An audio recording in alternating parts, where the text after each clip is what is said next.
Hey guys, tonight we step barefoot into a world where showers don't exist. Horses are the top speed. And your phone? Yeah, that's just a mysterious glass brick to everyone here. Welcome to medieval Europe, where you're about to spend a full 24 hours. Spoiler.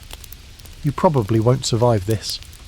It's pitch black when you arrive, and your very first mistake is expecting a street lamp. Instead, you stumble through ankle-deep mud in the dead of night, greeted only by the flicker of a single torch nailed to a lopsided post. The air smells like smoke, livestock, and something wet. You can't quite place it yet. Trust me, you'll get familiar with it. Fast. So, before you get comfortable, take a moment to like the video and subscribe, but only if you genuinely enjoy what I do here. And hey, drop your city and local time in the comments, because I always love seeing where you're watching from. Now, dim the lights, maybe turn on a fan for that soft background hum, and let's ease into tonight's journey together. You squint through the darkness, heart pounding. You're not alone. There's movement, figures slinking along the edges of what might be a village. They keep their heads down, their feet light. No one wants to attract attention this late at night. Nighttime is dangerous. You don't know the rules yet, but the air tells you, stay quiet, stay low. You look around. The homes are crooked timber-framed huts with thatched roofs, clustered like mushrooms around a dirt road. Some windows glow with faint candlelight. There are no locks.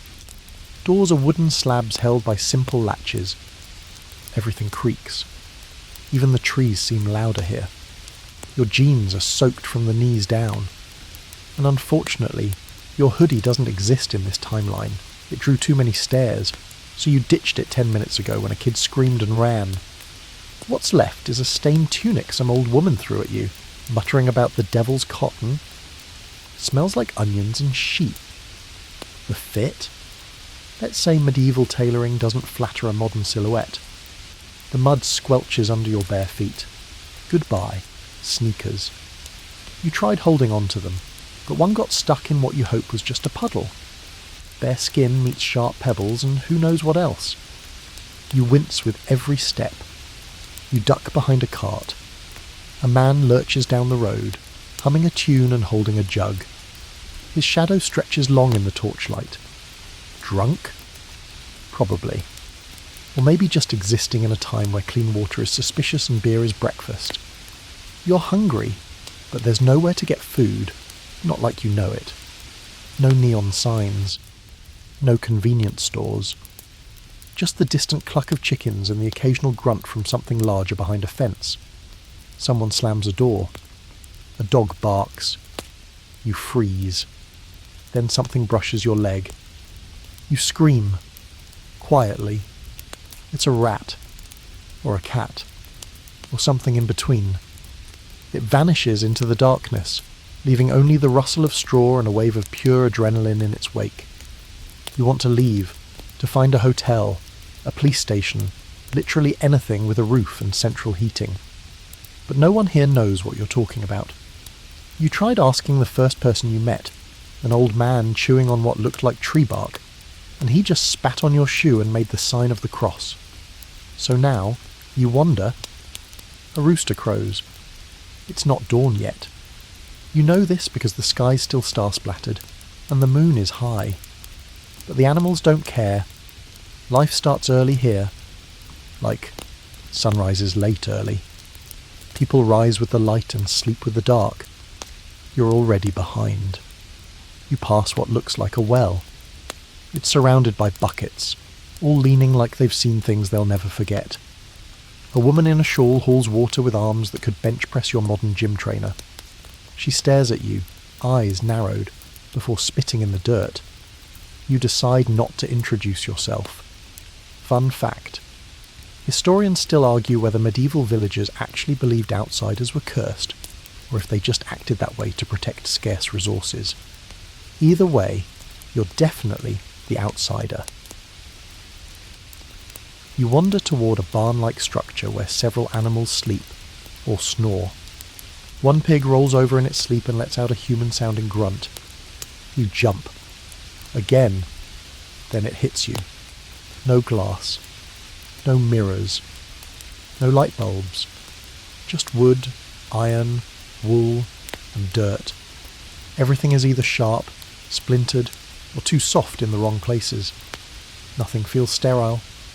Nothing feels safe. You catch sight of a tall wooden post in the village square. On it, there's something hanging, a sign, maybe. Or a warning? You step closer and realise it's a crude drawing of a wolf with a line through it. Below it, written in shaky charcoal script. No beasts past dark. Keep fire high. Sevens. Okay, cool. That's very comforting. You're not alone for long. Soon, you see the early risers. A hunched man with a bundle of sticks. 2 young boys chasing a goose. A woman with a basket full of... what is that? Eels? Yes, live eels. They're wriggling. She smiles at you, toothlessly. Quirky side note. In some villages, eels were actually used as a form of tax. Pay your dues in slippery, living spaghetti. You sit on a low stone wall and take stock. Your hands are filthy. Your stomach growls. Your phone is useless. There's no signal, no charger, no app that can summon a sandwich. You are, for all intents and purposes, stuck. And the sun hasn't even risen yet. It's only been an hour. A bell tolls, low and metallic, echoing across the thatched rooftops. 1, 2, 3. You lose count. People shuffle out of homes, murmuring to each other. A few cast glances your way. They don't wave. One makes the sign of the cross again. You start to feel like a walking omen. Maybe you are. You look up at the sky. A few clouds shift like smoke across a sea of stars. Somewhere in the trees, an owl hoots. You try to remember how many days a human can survive without proper food or shelter. You decide not to dwell on it. You stand, stretch, and immediately regret it. Your back pops in 3 places, and the cold morning air slips right under your tunic. You shiver. Congratulations, you've officially survived your first medieval hour. Only 23 more to go. The sun is finally dragging itself up, but you'd hardly call it comforting. It's more of a grey smear across a sky that feels like wet wool. And guess what? You're about to face your first medieval breakfast. Let's just say, the menu will not be kind to your modern oat milk and avocado toast-loving digestive system. You follow the smoke, always a good sign in this world. Smoke means fire. Fire means food. Probably. You arrive at a communal cooking area just off the main road. There's a large black cauldron hanging over a fire pit, and the smell coming off it is troubling. It's like porridge. But if porridge had feelings and those feelings were sadness and disappointment, a woman stirs the pot with a wooden spoon the size of a canoe paddle. You're close enough now to hear the bubbling. Gruel. This is gruel. It's the go-to meal for peasants across the medieval map. Ground barley, oats, or whatever grain they haven't lost to rats, all boiled in water. No salt. No butter. No cinnamon swirl. Just the blandest bowl you'll ever suffer through. And next to it, a chipped wooden platter with, oh joy, a small pat of goose fat. Yeah, fat. Not meat, just the fat. You're supposed to dip your crust of bread into it if you're lucky enough to have bread, which you're not.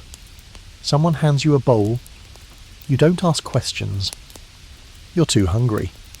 1 spoonful in, and you immediately understand why medieval people rarely smiled in paintings. The texture, sludgy. The taste, somehow both sour and dusty. You chew even though there's nothing to chew. And as a finishing touch, there's a rogue hair in the bowl. You don't ask where it came from. You just keep going. Because there's nothing else. Quirky fact of the morning. Some villagers actually flavoured their gruel with ashes from the hearth. Not for taste, just because it made it feel more filling. Yeah, you're definitely going to lose weight on this trip. A man next to you, barefoot, bearded, and missing an eyebrow, slurps loudly, then offers you a blackened lump from a cloth napkin. You take it with hesitation. It's hard bread. Rock hard. You could defend yourself with this loaf in a street fight. You give it a nibble and nearly chip a molar. But hey, it's edible. Ish. While you eat, the fire crackles and the villagers talk. You don't understand much of it. The accent is thick, and the words are slurred into something halfway between English and a challenge to duel. But you catch a few references. The reeve is angry. The bishop's dog bit someone again, and old Agnes might be a witch. Again. A girl points at your wrist. She giggles at your watch. You try to explain it. It glows. It tells time. It's waterproof. Her eyes go wide. She whispers to the woman beside her, who immediately crosses herself and walks away. Cool. You're 0 for 3 in medieval PR. The sun keeps climbing, revealing more of the village. You're starting to notice things, like how everything is the colour of earth, clothes, houses, even people's skin, stained by wind, dirt, and sun. No bright colours unless you're rich, or stealing from someone who is.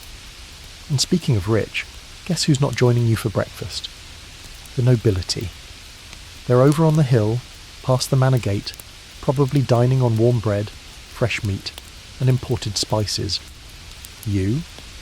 You just tried to use stale bread to scoop up watery oats. It broke. Historians still argue whether nobles really ate that much better, or if we've overly romanticised their diets. But one thing's for sure. No one in this village is getting cinnamon French toast anytime soon. You finish your gruel. Barely. Your stomach is more confused than full. You feel it grumble again and wonder if it's just sadness now. You get up and walk to a trough to rinse the bowl. Pigs also drink from this trough. But hey, medieval hygiene. Nearby, a boy bites into a raw onion like it's an apple. You make eye contact. He grins. His teeth are tiny disasters. You step away from the crowd, needing a moment. Already, the weight of the day is sinking in. You've eaten, but barely. Your breath smells like boiled nothing. Your hands are still sticky.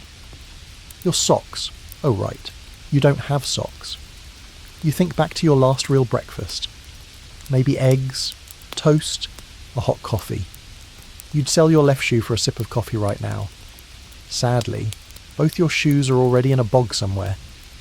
Around mid-morning, people begin heading off to their duties. Everyone works. There's no just chilling. If you're not farming, you're repairing, sewing, feeding, foraging, or carrying something heavy for someone more important than you. A young man with soot on his face waves you over. You follow, why not? And soon find yourself helping him carry firewood to a baker's hut.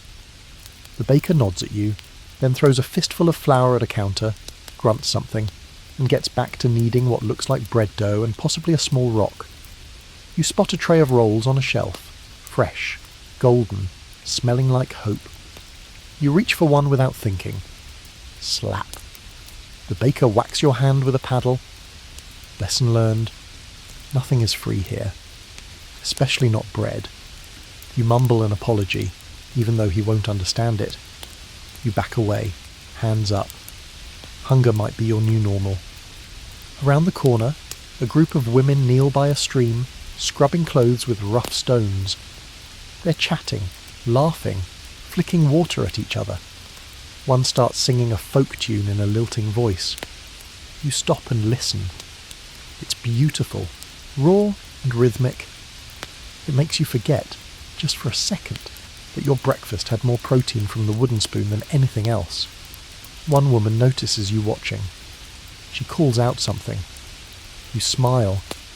She scowls and turns back to her washing. Okay, we'll work on your likability score later. By the time the sun is fully up, the village has settled into its rhythm. Chickens roam freely. A cart creaks by. A child chases a goose with a stick and loses. People are scraping by, surviving. No one's thriving. Not really. But this is life. This is every day. And this is only your first morning. By now, your stomach's still rumbling from the gruel disaster, and you've got bigger problems pressing against your skin. Specifically, your clothes. You're wearing layers of medieval misery. Let's break that down. First, the tunic. It's wool, not the cosy, merino kind that your outdoor gear brags about. No, this is rough, scratchy, goat-smelling wool that feels like it was spun out of the disappointment of centuries. The sleeves are too short, the hem is uneven, and you're 90% sure it's also infested with something. Something small. Something itchy. Under that, nothing. No undershirt, no protective buffer. And underwear? Not unless you're noble or extremely lucky. Most peasants didn't bother or couldn't afford underclothes. Just one layer. Two, if it was winter and they wanted to feel fancy. Your thighs are chafing. Your armpits feel like they're about to file a complaint. And let's not forget, you ditched your hoodie early on after it attracted a crowd like you were a street magician. Your only hope now is to blend in. You pass a row of women spinning thread, seated on three-legged stools, gossiping in hushed tones. One of them gives your outfit a once-over and snorts. It's a brutal, full-body snort. Fashion critique, 1300s edition. You think about saying something, but decide not to. Your medieval vocab still consists mostly of pointing and looking sorry. Then there's your feet. Cold, bare, filthy. The ground alternates between squishy and sharp. You're stepping in things you don't want names for. Animal waste, old straw, and, surprise, mud with texture. Someone offers you a scrap of cloth. You tie it around one foot like a bandage and immediately realise why shoes became a thing. Mainstream historical fact time. Most peasants had just one outfit. Maybe two if they were lucky or didn't grow last winter. Clothes weren't disposable. They were repaired, patched, re-dyed, passed down. And laundry? That was a whole day ordeal. You'd take your tunic to the river, beat it on a rock, hang it on a bush, then pray for sun and no geese. And if you were really unlucky, you might find yourself wearing hand-me-downs from a recently deceased relative. Nothing says good morning like Aunt Mildred's old socks, still vaguely shaped like her feet. You wander into a cottage where an elderly woman is stirring dye in a pot. She motions to a corner where tunics hang, dripping purple and green. The colours are vivid, almost alarmingly so. You learn that certain dyes were rare, especially bright blues and purples. In some regions, laws even restricted who could wear what colours. You in a red tunic? That's a big social no-no. Unless you want to get mistaken for a noble or a jester and have people throw things at you. Sometimes both. She speaks to you. You don't understand the words, but the tone is clear. Don't touch anything. You nod, back away slowly, and exit before you get recruited into unpaid dyeing labour. Now, here's a weird little tidbit. Some medieval folks believed wearing certain colours could influence your health. Yellow to brighten the mood, green for fertility, black if you were mourning, or trying to look intimidating. You're wearing a tunic the colour of sad potatoes. Historians still argue whether medieval people truly cared about fashion beyond function, or if our view of their clothing priorities is skewed by artwork, which mostly shows the rich and religious. What we do know? Fabric was everything. And you're definitely feeling every stitch. The sun creeps higher and the day gets warmer. And guess what? Wool doesn't breathe. At all. You're sweating in places you didn't know had sweat glands. And there's no deodorant. The closest thing they had was crushed herbs rubbed under the arms. You briefly consider trying it when you pass a row of rosemary bushes. But then again, the goats also pee on those. Probably not worth the gamble. By midday, you feel like a walking compost pile. A child runs by, laughing, and points at your knees. You glance down. You have grass stains, dried mud, and a small, unidentifiable smear across your shin. It might be beet juice. Might be blood. You choose not to investigate. You spot a small group gathered near a well, trading garments. One woman offers a pair of worn-out shoes made of thick leather. You edge closer. She eyes your tunic, raises an eyebrow. There's a tense silence. Is this a trade? You hold up your watch again. Bad idea. She recoils. The crowd shifts uncomfortably. Right. Nothing shiny. Nothing glowing. You take off a thread from your tunic hem and hold it out. It's not much, but it's something. She shrugs, tosses you the shoes. Victory. They're stiff, smell like cheese, and one of them still has straw poking out of the heel. But they're shoes. You slide them on and immediately gain 10 points in dignity. Well, 5 points. Because now you're the proud owner of medieval foot blisters. Clothing complete, for now, you start to wonder about protection from the elements. What happens when it rains? Turns out, you just get wet. Wool gets heavier when it's soaked, and there's no waterproof layer. Umbrellas? Not unless you're royalty. Most peasants relied on cloaks, hoods, or simply found an overhang and waited it out. Spoiler alert, rain's coming later. A bell tolls in the distance. Work time. Again. There's no siesta here. No lunch break with an overpriced latte. Just labour. And sweat. And more wool. Before you leave, a man passes by wearing what might be the fanciest thing you've seen all day. A doublet with tiny metal buttons and a feathered cap. He struts. He knows he looks good. Everyone watches him. You watch him. Until he glares and mutters something about filthy vagrants. You're the filthy vagrant, by the way. You shuffle away, shoes squeaking, thighs still chafing, and realise, deep in your bones, you miss your wardrobe. You miss cotton, elastic, tagless tees, the security of clean socks. Welcome to medieval fashion, where every outfit is unisex, uncomfortable, and potentially haunted. By now, your body's protesting every step, but that dull ache in your jaw? Yeah, that's new. It started as a twinge, just beneath your molars. But now, it's the kind of pressure that whispers, guess who's about to have a medieval dental experience? Sevens. You find a stone bench near the edge of the village and sit, cradling your face like a tragic statue. It's not dramatic, just survival. Because here's the thing. You've got a toothache, and there are no dentists. At least, not the kind you're thinking of. No reclining chairs, no minty rinse. No small talk about summer plans while they jam a metal hook into your gums. Instead, you've got options like the village barber, whose qualifications include trimming beards, bloodletting, and occasionally pulling teeth with pliers boiled in yesterday's stew. You're not ready for that. Still, word travels fast here. A young boy, probably the one who threw a turnip at you earlier, runs up and points toward a narrow path leading to a hut. "Mother Sibylla," he says. Then he runs off, barefoot, with the energy of someone who's never known caffeine withdrawals. You hobble toward the hut. Outside, bundles of herbs hang from the rafters. Sage, rosemary, something that smells like licorice and feet. Inside, it's dim. A woman in layers of patched linen crouches over a pestle and mortar. She looks up slowly. Her eyes don't blink in unison.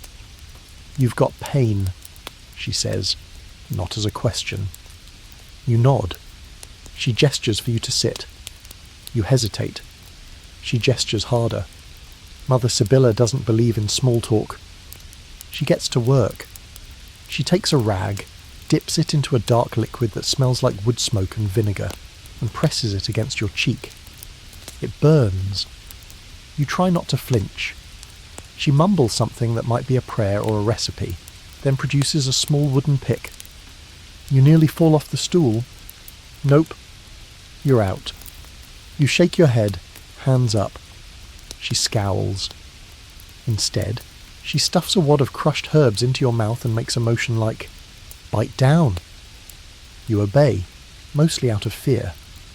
The taste is alarming, bitter, spicy, slightly minty, but within minutes, the pain dulls. Quirky medieval tidbit. Cloves were the go-to for tooth pain, if you could get them. For the common folk, it was more like mashing garlic, sage, or even mashed beetles with vinegar and hoping for the best. You sit there, cheek bulging with foliage, feeling vaguely like a salad. Mother Sibylla doesn't ask for payment. Instead, she gives you a hard look that probably means, "You owe me a chicken." You bow and stumble out. As you walk away, the herbal compress still wedged in your mouth, you pass a group of villagers clustered around a man seated on a stool. He's holding someone's tooth. It's bloody. It's huge. He waves it around like a prize. The patient is on the ground, moaning and holding a rag to his face. This is the barber. He grins at you. 3 teeth left. All in the front. 1 gold. You walk faster. Historians still argue whether tooth loss in the Middle Ages was as rampant as we assume. Dental remains show fewer cavities than you'd expect, thanks to a lack of refined sugar. But when something did go wrong, there was no saving that molar, no fillings, no root canals. Just yank it out and hope you don't die of infection. You wander past the baker's stall again. He offers you a charred crust of bread. You decline. Chewing is a luxury now. Your mouth throbs again, but you're distracted by a commotion up the road. A man has tripped over a pig. The pig squeals, runs off. The man holds his shin and cries out. People gather, more annoyed than concerned. You see someone bring out, wait for it, a saw. He's not seriously, oh, he is. The injury isn't life-threatening, but there's no concept of urgent care. If your leg breaks badly, it's either splint it and pray, or cut it off before it festers. The crowd disperses as the injured man is carted off, presumably to someone with stronger ale and duller tools. You sit on a rock, clutching your jaw, heart pounding. This place is beautiful in its own brutal way. Sunlight slicing through trees, a breeze stirring the herb bundles outside cottages. But it's also unforgiving. You get 1 shot at health. No backups. No appointments. No, take 2 Advil and see how you feel tomorrow. 7s. A child nearby is picking at a sore on his arm. His mother swats his hand away and rubs a thick green paste over it. Probably plantain or comfrey, popular medieval remedies. Whether they worked or just smelled aggressive. Historians are still debating. You take out the herbal clump from your mouth and spit. The pain hasn't vanished, but it's manageable for now. In the distance, church bells toll again. Time keeps moving, dragging you with it. Your head aches. Your jaw pulses. Your stomach wants another go at food, but your mouth disagrees. And the worst part, you're only 4 hours in. You've survived the gruel, the goat wool tunic, and your jaw hasn't exploded yet. But now nature calls. And let's be honest, this might be your lowest moment yet. Because you, brave time traveller, are about to encounter the medieval bathroom situation. And spoiler, there isn't one. You've been putting it off, hoping maybe there's a hidden cottage somewhere with a flushing toilet and a roll of 2-ply. Nope. What you're about to find is a whole new world of bodily humility. Welcome to the age of the privy pit. Let's set the scene. You follow a man carrying a bucket with the wary determination of someone who's accepted his fate. He leads you past the last row of cottages, out behind a small wooden fence. There it is, a wooden shed, leaning precariously, like even it doesn't want to be here. The door doesn't lock. The gaps between the planks give you 0 privacy. And the smell? Oh no. It's not just unpleasant, it's historical. A thick, fermented blend of human waste, straw, rot, and time. It punches your nose like a knight's gauntlet. You peek inside, a wooden bench with a hole in it. Underneath, a dark, bottomless void of your deepest fears. No water, no plumbing, no hand sanitizer. Just the medieval abyss. The man grins at your horrified expression, shrugs, and says, "It do," which might be local dialect for "deal with it." Sevens, you step inside, 1 foot at a time, trying not to breathe. You hover. You hope. You survive. Barely. Once finished, the question becomes, now what? That's when you notice the stick. Yes, a stick. Smoothed down at one end, crusted at the other. Welcome to the medieval version of toilet paper, sometimes moss, sometimes straw, sometimes a communal wiping stick. You make a panicked decision and grab a dry leaf from outside instead. Historians still argue whether communal latrines were really as bad as described, or if chroniclers just enjoyed exaggerating the gross stuff.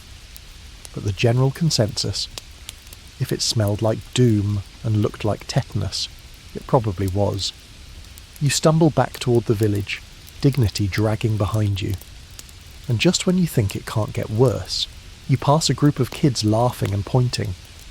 One mimics your hunched walk. Another mimes gagging. Perfect. You've been bathroom shamed by medieval toddlers. Time to clean up.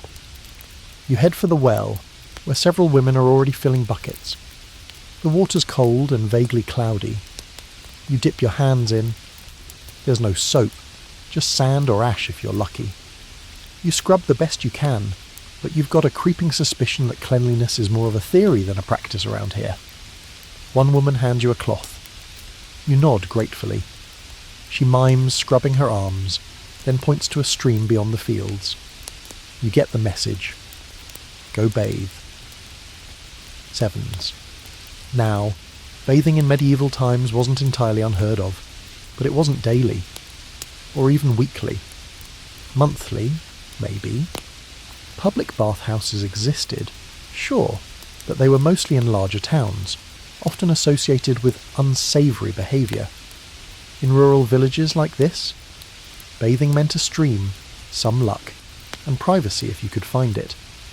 You trudge to the stream, dodging geese and ducking under low branches. When you arrive, it's peaceful.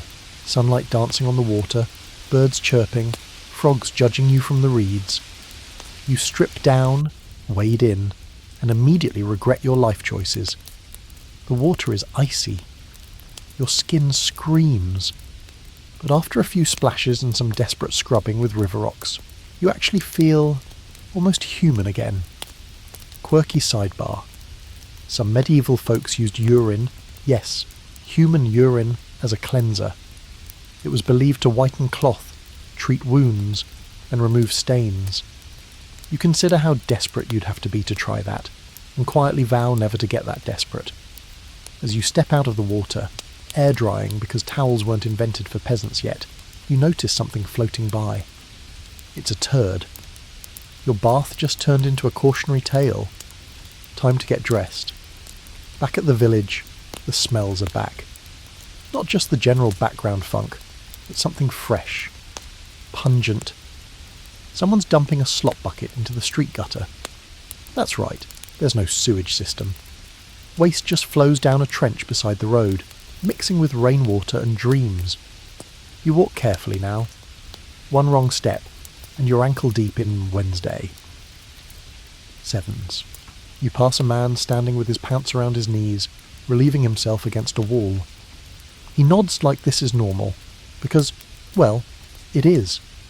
Public urination isn't just allowed, it's expected. The idea of a private, indoor bathroom is centuries away. Right now, the world is your toilet. Unfortunately, so is everyone else's. You duck into a barn to sit and catch your breath, but even here, the scent of manure mingles with hay and sweat. You try not to lean back too far. There's no Purell, no breath mints. just the satisfaction of not falling into a pit toilet. Historians debate whether people in the Middle Ages were truly filthy, or simply adapted to different standards of cleanliness. What's clear is that smell played a big role in life here, not just as a nuisance, but as a fact. People expected it. You were used to it from birth. You're not used to anything. Back on the street, someone tosses a bucket of something out their window. It splashes just feet from where you're walking. You freeze. Look up. A woman waves casually and closes the shutter. You don't even want to ask what was in the bucket. You just step around it and keep moving. Later, you pass a priest swinging incense during a small procession. The smell is oddly comforting. Turns out, incense wasn't just for holy vibes, it also masked the stench of unwashed congregants. Think of it as the medieval version of Febreze. By now, the sun is dipping toward afternoon, and your stomach growls again. But all you can think about is soap.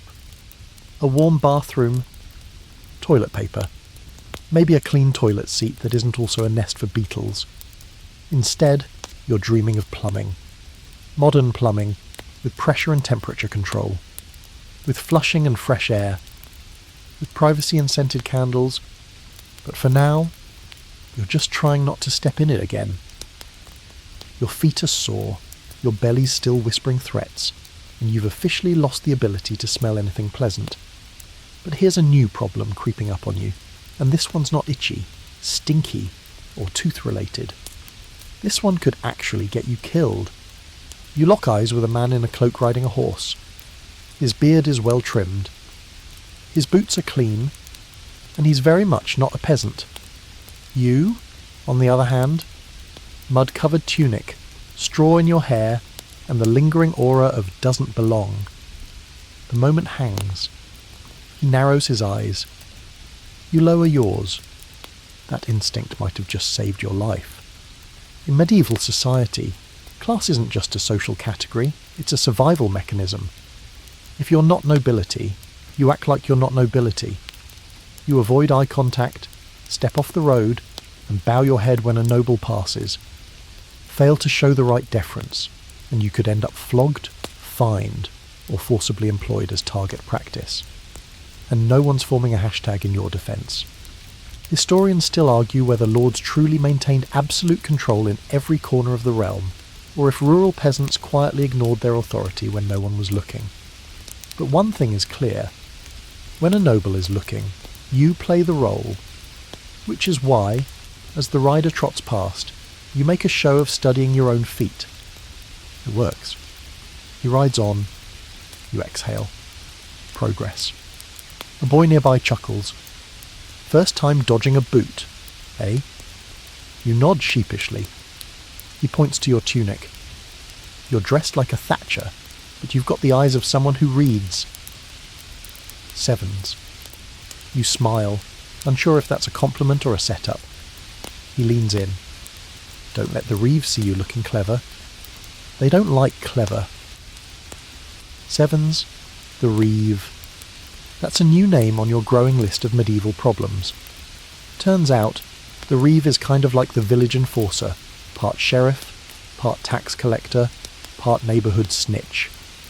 He works for the Lord but lives among the people. Basically, he's the reason you don't fake sick to skip thatch duty.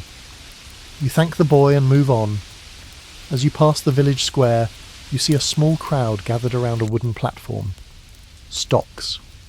A man's trapped in them, arms and neck locked in place. His crime? Who knows? Maybe he stole a loaf of bread. Maybe he spoke out of turn. Maybe he just looked a noble in the eye too long. A woman tosses a rotten apple at him. It misses and splats at your feet. You step back. Another man spits. The crowd laughs.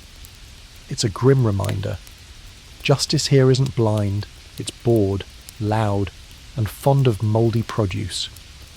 You wander further, trying to blend in, when you hear the clanging of metal. Up ahead, two men are having a heated exchange. One wears chainmail and a badge. The other, just rough linen and a bad attitude. The chainmail man, likely the Lord's bailiff, raises a cudgel. The peasant backs down immediately, hands raised. You get the sense this dance happens often. No arrests, no paperwork, just intimidation. And that cudgel? It's not for show. In this world, the line between law and personal vengeance is blurry at best. Get caught stealing, and you might lose a hand. Speak out against the wrong person, and you might lose your tongue.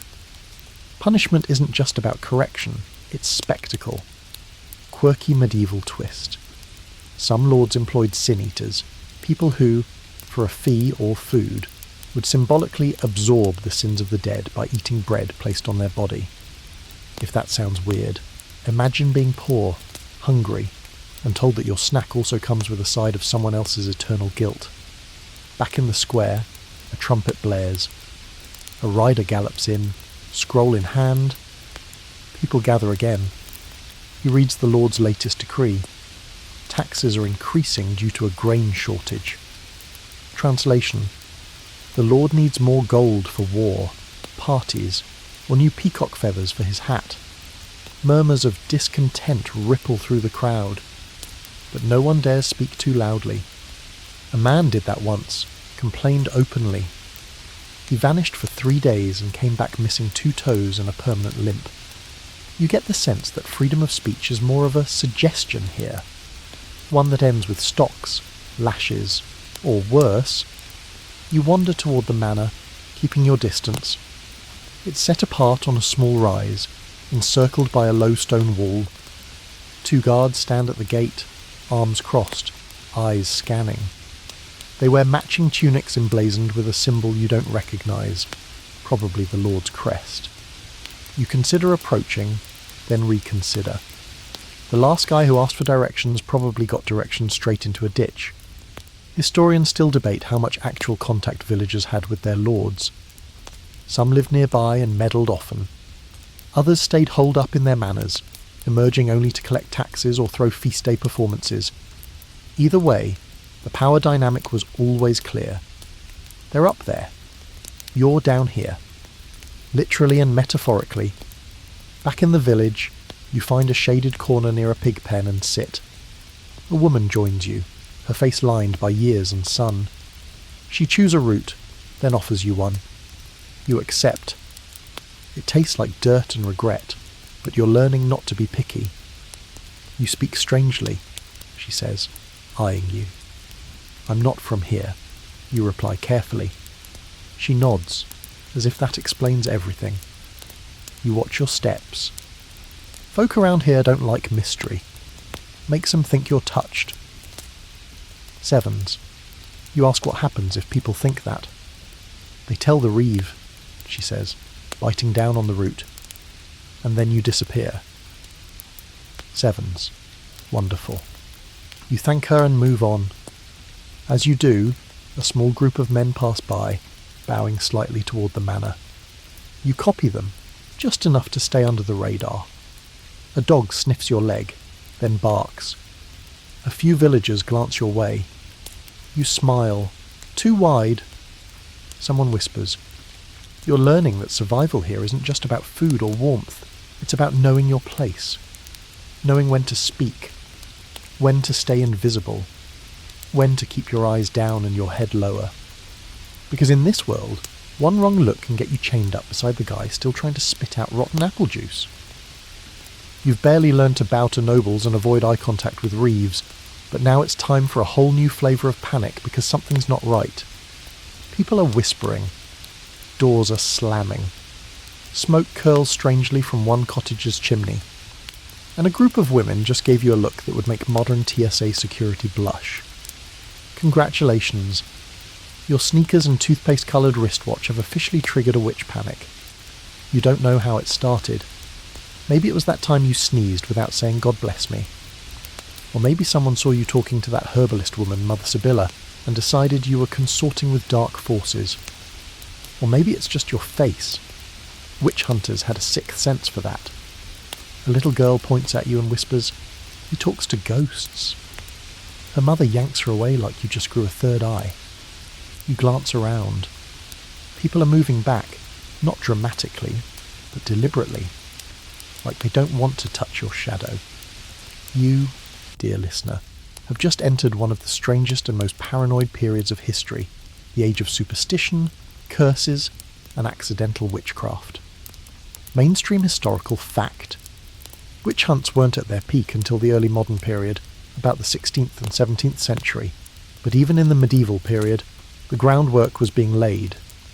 Fear of the unnatural, of outsiders, of things that couldn't be explained, like, say, a visitor wearing weird fabrics who doesn't speak the dialect and stares too hard at the moon. You pass a group of men gutting fish. One of them mutters, "Storm's coming. Bad air." The others nod. Someone glances at you. Great. You're about to be blamed for the weather. And here's the quirky part. Not all accused witches were burned at the stake. That was more of a later trend. In early village superstition, people thought curses could be undone by things like turning your clothes inside out, throwing salt over your shoulder, or walking backward around a church. You don't try any of those because you just look extra suspicious. Instead, you head for a safer place, church. The church is cold stone and wood, low-ceilinged, and echoing with murmured prayers. You hope this will be your sanctuary. Spoiler. It's not. You're barely through the doors when a priest turns from the altar and frowns. "Who sent you?" he asks, his tone a mixture of concern and condemnation. You try to answer, but all that comes out is, "I was just looking around." Sevens. He walks closer, eyes narrowing. Stranger. No parish record. No kin. No offering. Sevens. You stammer something about being a traveller. He points to the crucifix. "Have you confessed your sins?" Sevens. That feels like a trick question. You nod. He doesn't believe you. You back out of the church slowly and find yourself face to face with 3 village women holding... Are those chickens? Yes. Dead chickens.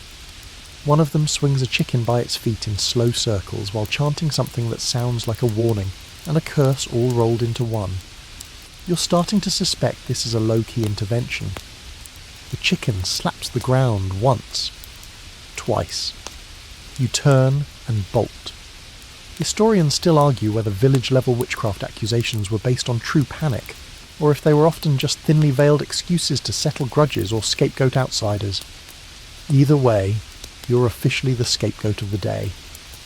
You duck behind a cart of onions. Your breath is shallow. Your palms are sweating. You hear murmurs again. "He speaks to the wind," someone says. "Saw him by the stream talking to frogs." You weren't talking to frogs. You were yelling at a leech that tried to get friendly. Huge difference. A man approaches, tall, quiet, dressed in dark robes. He doesn't say a word, just eyes you, then drops a small leather pouch at your feet and walks away.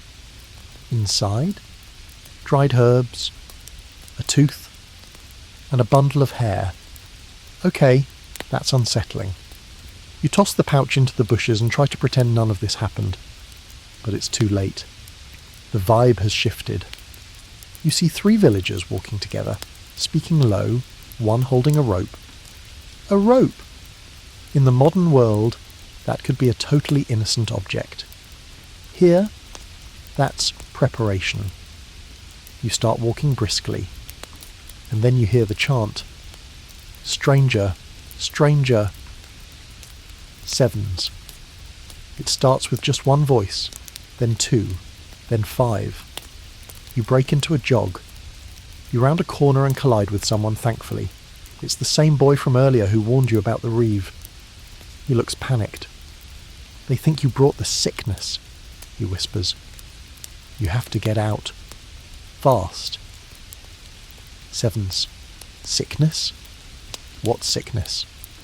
Turns out, someone in the next hamlet over fell ill. Fever, rash, delirium. The kind of illness that people nowadays would treat with a trip to the ER and a round of antibiotics. But here, It's either God, demons, or you. You try to explain that you're not a witch, not a devil, not anything except deeply lost and very tired. But your words might as well be smoke. This world doesn't run on logic. It runs on fear. You flee to the outskirts of the village, where fields roll out into forest and the wind feels a little freer. You collapse behind a haystack, heart pounding. Quirky side fact. Some accused witches defended themselves by swimming. Seriously. Trial by water. They'd tie you up and toss you in a river if you floated. You were guilty. If you sank, you were innocent. Problem is, you also drowned. So, not exactly a win either way. Back behind the haystack, you hear footsteps. A man walks past without seeing you. He's carrying a bucket of ashes. You stay hidden. Your mind races. You wonder if you could make it out to the woods. Just walk and keep walking. You hear bells again. Not church bells this time. Warning bells. Someone shouts. The villagers are gathering again. Someone lights a torch. You know that smell you've been trying to forget? Smoke and fear? It's back. You crawl through the tall grass and don't stop until the village disappears behind the tree line. And maybe, just maybe, that's the safest place for you right now. Not because the woods are safe, but because the people in the village have decided you're not. You've narrowly escaped a witch panic, and by escaped, we mean you're now hiding in the woods, shivering in your goat-scratch tunic and wondering what, exactly, medieval villagers eat when they're not accusing people of frog whispering. Your stomach growls again, louder this time. Loud enough to scare off the squirrel you were hoping to befriend. Time to head back towards civilization, or what passes for it. You trudge along the edge of the woods until the trees thin and the faint hum of voices and hooves tells you you've stumbled into the edge of town again. But this isn't your village. This is somewhere bigger. And if you thought the small settlement was overwhelming, get ready. You've arrived at the medieval market. It hits you before you even see it. The smell. This isn't one smell, it's a collision of 100 smells.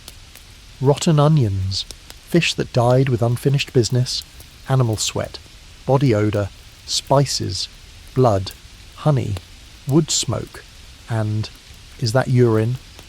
Probably. Yes.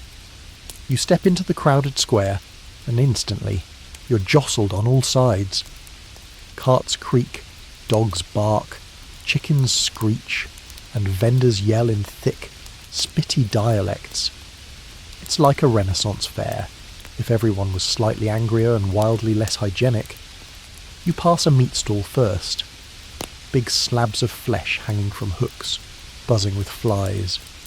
A butcher swings a cleaver into a side of beef while a boy scrapes congealed fat off the floor into a bucket. You stare too long and the butcher growls. You buying or gawking?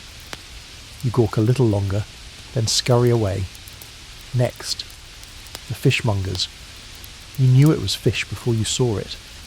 Rows of eel, pike, and trout, some still twitching. One man holds up a fish like a trophy, its eyeballs cloudy and judging. Fresh from the river, he shouts. You don't ask which river. You don't want to know. You edge toward the bread stall, stomach desperate. The baker glares at you. His table's piled with uneven loaves, flat, burnt, and mostly hard enough to be used as weapons. You point at one. 2 farthings, he says. You check your pockets. Empty. Of course. You mumble something, turn to leave, and trip over a goat. The goat bleats angrily and someone laughs. You mutter an apology to both. This place is chaos. Here's a mainstream historical fact. Medieval markets weren't just for buying stuff. They were the place to be. News was exchanged, songs were sung, deals were struck, alliances were made, and sometimes marriages were arranged, right between the pig vendor and the carrot man. But that meant everyone showed up. Rich, poor, crooked, and criminal. And you're starting to feel eyes on you. A boy tries to lift something from your belt. except you don't have anything on your belt. But the instinct is there. He scampers off before you can react. Pickpocketing is rampant here. You're lucky you don't look worth robbing. A voice booms nearby. Plague charm. Good for coughs and curses. You turn. A man in a patchy robe shakes a dried toad over a pot of steaming herbs. You want to question the science, but then again, your face still hurts from last night's herbal compress. You move on. A sudden shout breaks through the market noise. 2 vendors are fighting, over a chicken. Not a chicken, the same chicken. One's accusing the other of theft. The chicken squawks in protest. A small crowd gathers. Someone bets 3 pence on the outcome. The reeve shows up, delivers one swift punch to the louder man, and declares the matter settled. The chicken runs away. You keep your head down and head toward the fabric stalls. Bright cloths flutter in the wind, scarlet, cobalt, emerald. Your breath catches. You haven't seen colour like this in days. Weeks. Maybe ever. But you quickly realise these aren't for you. These are for nobles. 1 bolt of dyed silk costs more than a peasant earns in a year. You try to touch one and the merchant smacks your hand with a stick. Quirky fact. Some towns actually had sumptuary laws, legal rules about who could wear what. Silk, velvet, and certain colours, especially purple and deep red, were reserved for certain classes.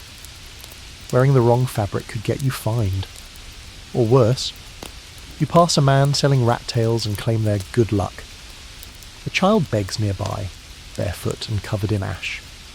An old woman offers to read your future from the shape of a turnip. You politely decline. Then, finally, something promising. A food stall with pies. Glorious, flaky pies. You inch closer. The smell is magical. Meat, onion, maybe even a hint of herbs. You ask what's in it. The vendor grins. Whatever didn't squeal too loud. 7s. You blink. It's rat, he says. Mostly. 7s. You walk away. Further along, you spot barrels of ale and weak wine. Villagers laugh and lean on each other, already wobbly though it's not yet noon. In medieval towns, people drank ale like water because actual water could kill you. No Brita filters. Just the occasional frog in the well and a heavy dose of hope. Historians still argue whether the average medieval person was slightly buzzed all the time or just immune to weak alcohol. Either way, you could probably use a drink. But you have nothing to barter with. You slip into a quieter alley behind the butcher's tent. The walls close in. A man is relieving himself against a post. You back away quickly. The ground squelches underfoot. Old blood, you think, from the slaughterhouse. There's a bucket of offal nearby and a dog eating something that was once alive. You turn back, fast. By now, the market square has begun to clear a bit. Afternoon sun has dried the worst of the mud, and a trio of minstrels has started up a tune. It's jaunty, slightly off-key, and includes the phrase "drunken cowman" 3 times in the chorus. You'd laugh if your stomach wasn't trying to eat itself. You sit on a crate and take it all in. The yelling, the smells, the colours, the clamour. This place is alive in a way that's both fascinating and completely exhausting. You realise something important. Markets are where survival happens. This is where people get their food, their medicine, their gossip, their threats. It's a little government, a little community theatre, and a lot of people pretending they know the price of radishes. You close your eyes for a moment and try not to think about rat pies, plague charms, or chicken-fueled brawls. The minstrels hit a sour note, and the pigman starts shouting again. You're definitely not in Whole Foods anymore. You've barely recovered from the medieval market chaos and the mental image of mostly rat pie when you notice something more ominous than spoiled fish or suspicious puddings. A hush is creeping across the square. The minstrels stop mid-tune. Someone drops a bundle of leeks and doesn't pick it up. A dog whines and slinks under a cart. People are backing away from something. You follow their gaze and freeze. A cart is rolling slowly through the far edge of town. It's covered with a black cloth, and the man pulling it is gaunt, wrapped in what looks like tarred linen. His nose and mouth are covered by a strange leather mask. Not just covered, beaked. It's not a costume. It's a plague doctor. Your stomach lurches. This isn't just one sick villager. This is the return of the plague. Maybe the plague, the capital P kind. And you're right in the middle of it. You back up, heart racing. The crowd splits like oil from water, everyone avoiding both the cart and the man. Behind him, 2 more villagers carry a limp body wrapped in cloth. The shape is unmistakable. Human. Lifeless. Mainstream historical fact. The Black Death, the most infamous wave of plague, hit Europe in the 14th century and wiped out roughly a third to half of the population. But plague outbreaks didn't just vanish afterward. They recurred, in wave after wave, terrorising towns like this for centuries. And here you are, standing in the splash zone. You step into a doorway and press yourself against the wooden frame. The plague doctor passes. The mask, stuffed with herbs to filter the disease, faces forward. The long coat flaps slightly in the wind. You can't see his eyes, but you feel them. Behind him, more carts. Some empty, some not. A priest walks alongside, muttering prayers over the bodies. A woman weeps into her apron. You don't breathe.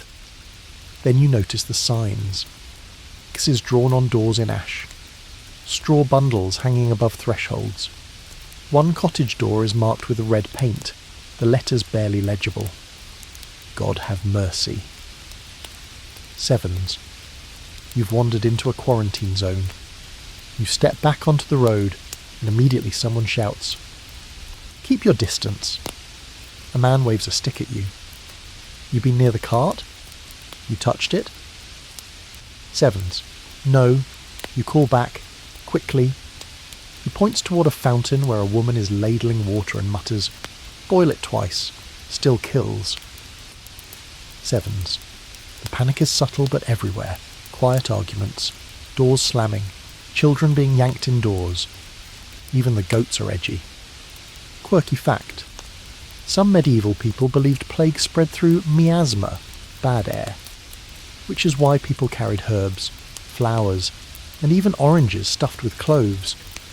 There's a reason the old nursery rhyme goes, "Ring around the rosy." Yeah, that one. Now you know why the ashes fall down. You turn a corner and bump into a man with black spots on his neck. You both freeze. He coughs, wet, rasping. His skin is pale and waxy. He's breathing hard. You stammer an apology and back away fast. He doesn't follow. He just leans against a wall and sinks to the ground, eyes already glassy. You keep walking. It's not just disease. It's fear. Contagious, invisible fear. Everyone knows it's here, but no one really knows what to do. Some pray, some drink. Some pack their things and flee to the woods, not realising rats live there too. You pass a woman selling cures from a cart. One bottle smells like vinegar. Another promises to cleanse the humours. A man next to her chews garlic and smears it on his children's faces. You catch a whiff and nearly pass out. Historians still argue whether medieval people really thought these cures worked, or if they were just desperate for anything. But one thing's certain. Cleanliness wasn't a universal concept. People avoided baths, believing water opened the pores to infection. So they layered on perfume, wrapped in cloth, and prayed harder. You round another bend and find a fire burning in a shallow pit. A man tosses a mattress into it, straw and all. You recognise the smell of disease and damp cloth. 2 boys stand nearby, crying softly. Their mother stands apart, arms folded, staring blankly at the fire. One of her sleeves is soaked red. You don't ask questions. You see a crowd forming at the chapel. The priest is reading aloud, asking for mercy, asking for forgiveness. Everyone's eyes are down. A few people are sobbing. One man just stares at his hands like they've betrayed him. You find a quiet bench near a stone wall and sit, finally exhaling. The air is thick, not just with scent, but with silence.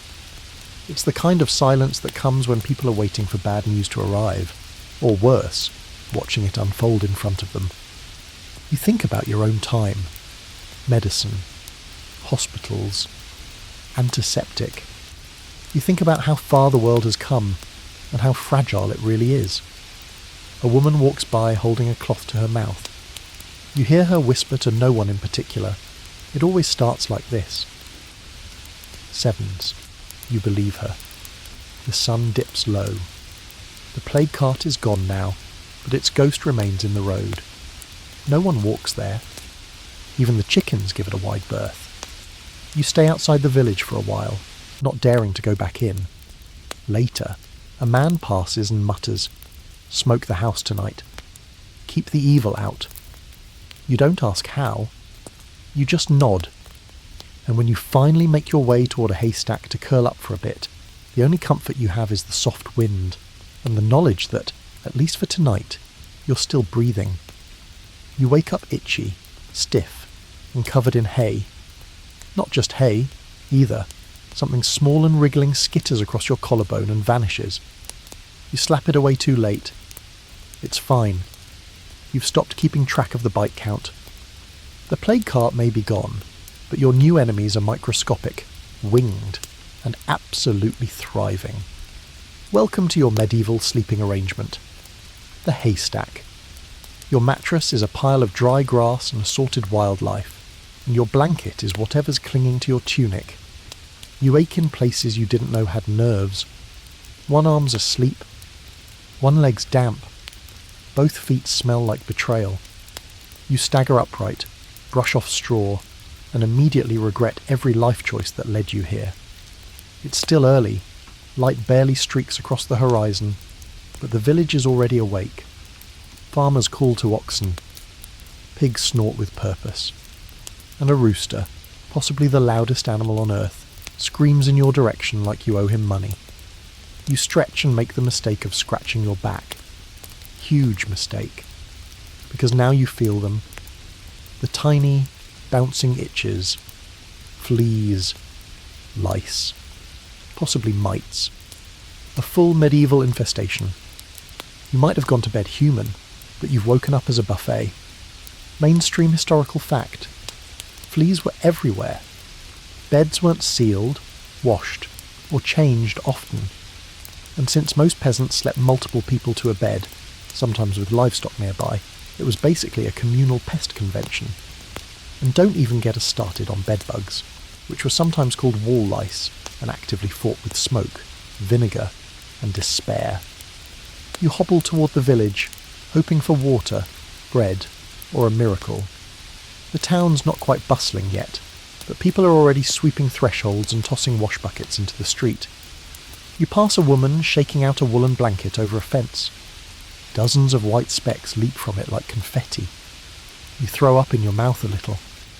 You look at the villagers, stoic, scratched up, red-eyed, and realise they're all dealing with this. Every day. There's no bug spray, no mattresses, no clean pyjamas, just layers of linen and prayers. You pass a cottage with laundry hung between trees, long tunics, underclothes, maybe, and brown-stained bedding sway gently in the breeze. You catch a whiff of vinegar. That's about as close to disinfectant as you're going to get.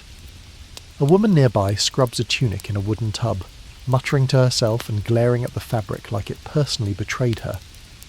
Full of crawlies, she grumbles to no one in particular.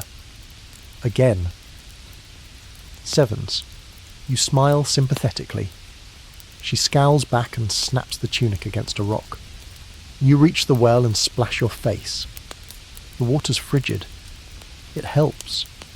You scrub behind your ears, neck, hands, everywhere you can without full-on stripping. Not that you'd mind, but you're already skating the edge of public shame in this tunic that barely counts as socially acceptable. And you don't need another witch accusation just because you decided to bathe shirtless. Quirky side note. Peasants sometimes shared their beds with goats, chickens, and children, not always in that order. It wasn't weird. It was warm. Livestock provided heat in cold weather, and kids, well, they were just there. No one questioned the hygiene. Or the logic. A nearby boy itches his head with a stick. Like a literal stick. Just jams it under his hair and goes to town. His mother slaps his hand away, hands him a new stick, and goes back to churning butter. You stare in horror. He offers you the old stick. You politely decline. You wander over to a small cluster of buildings, maybe the beginnings of an inn or workshop. One wall is covered with markings.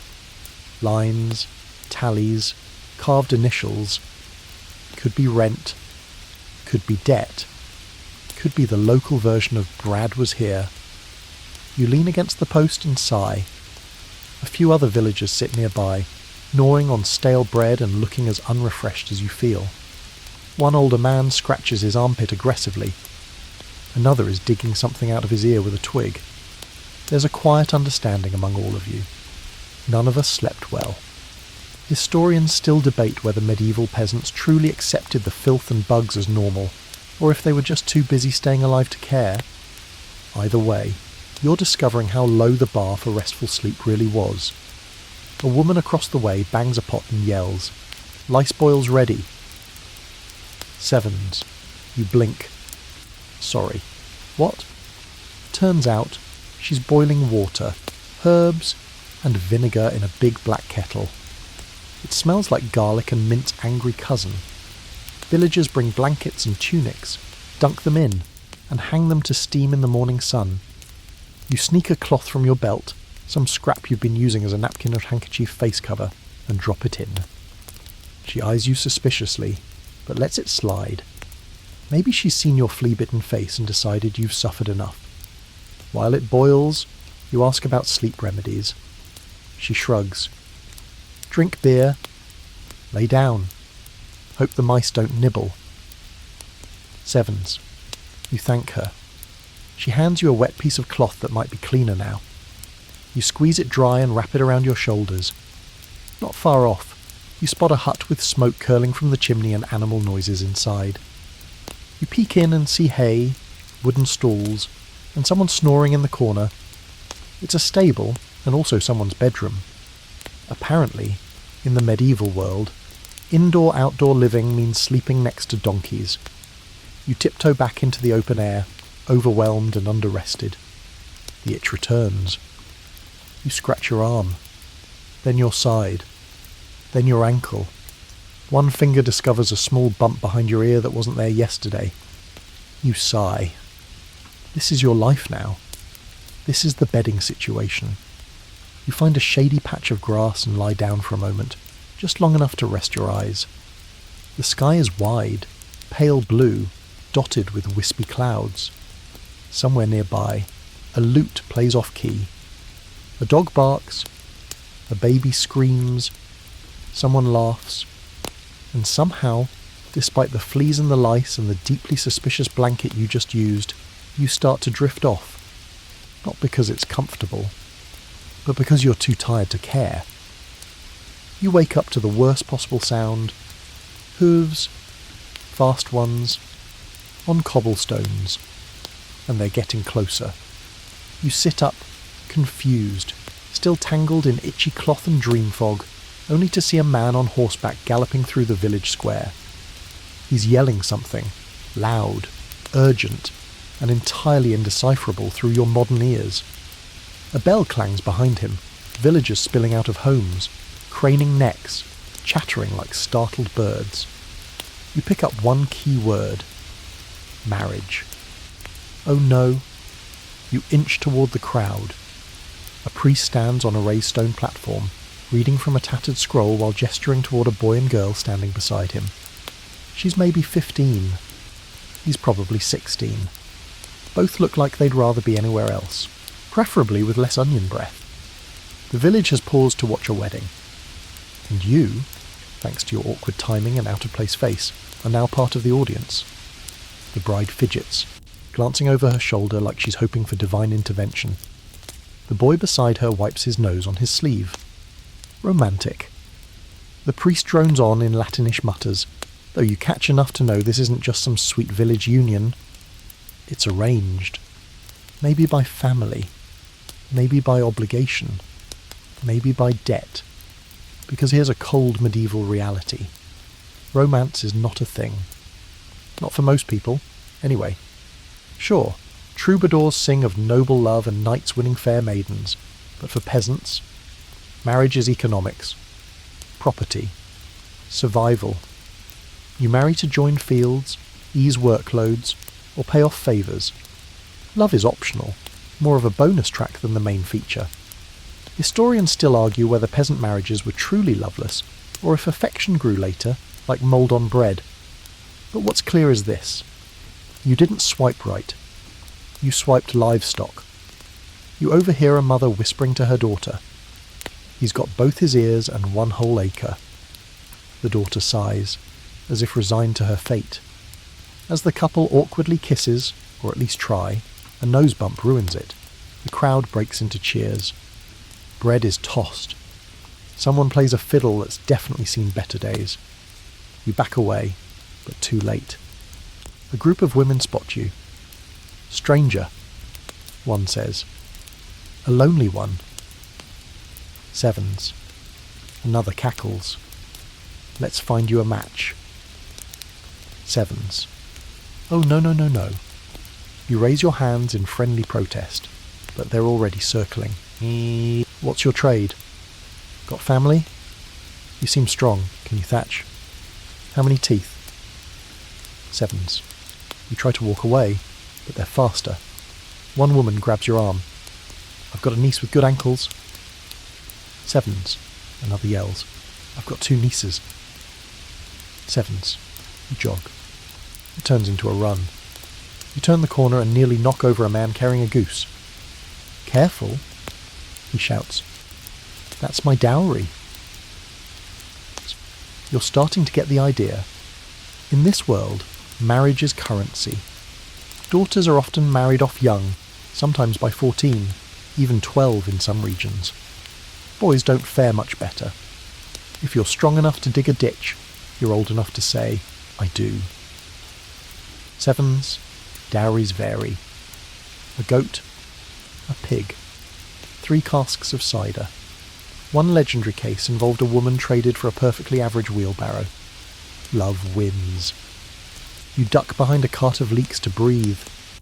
Your heart's pounding. You think about your own time, first dates, coffee shops, texting too fast and regretting it. Here, it's more like, you have teeth and don't smell like fish? Great. Let's bind souls forever. Sevens. You hear someone nearby complaining. I asked for a man with good shoulders and no weird toes. Is that too much? Sevens. A friend shrugs.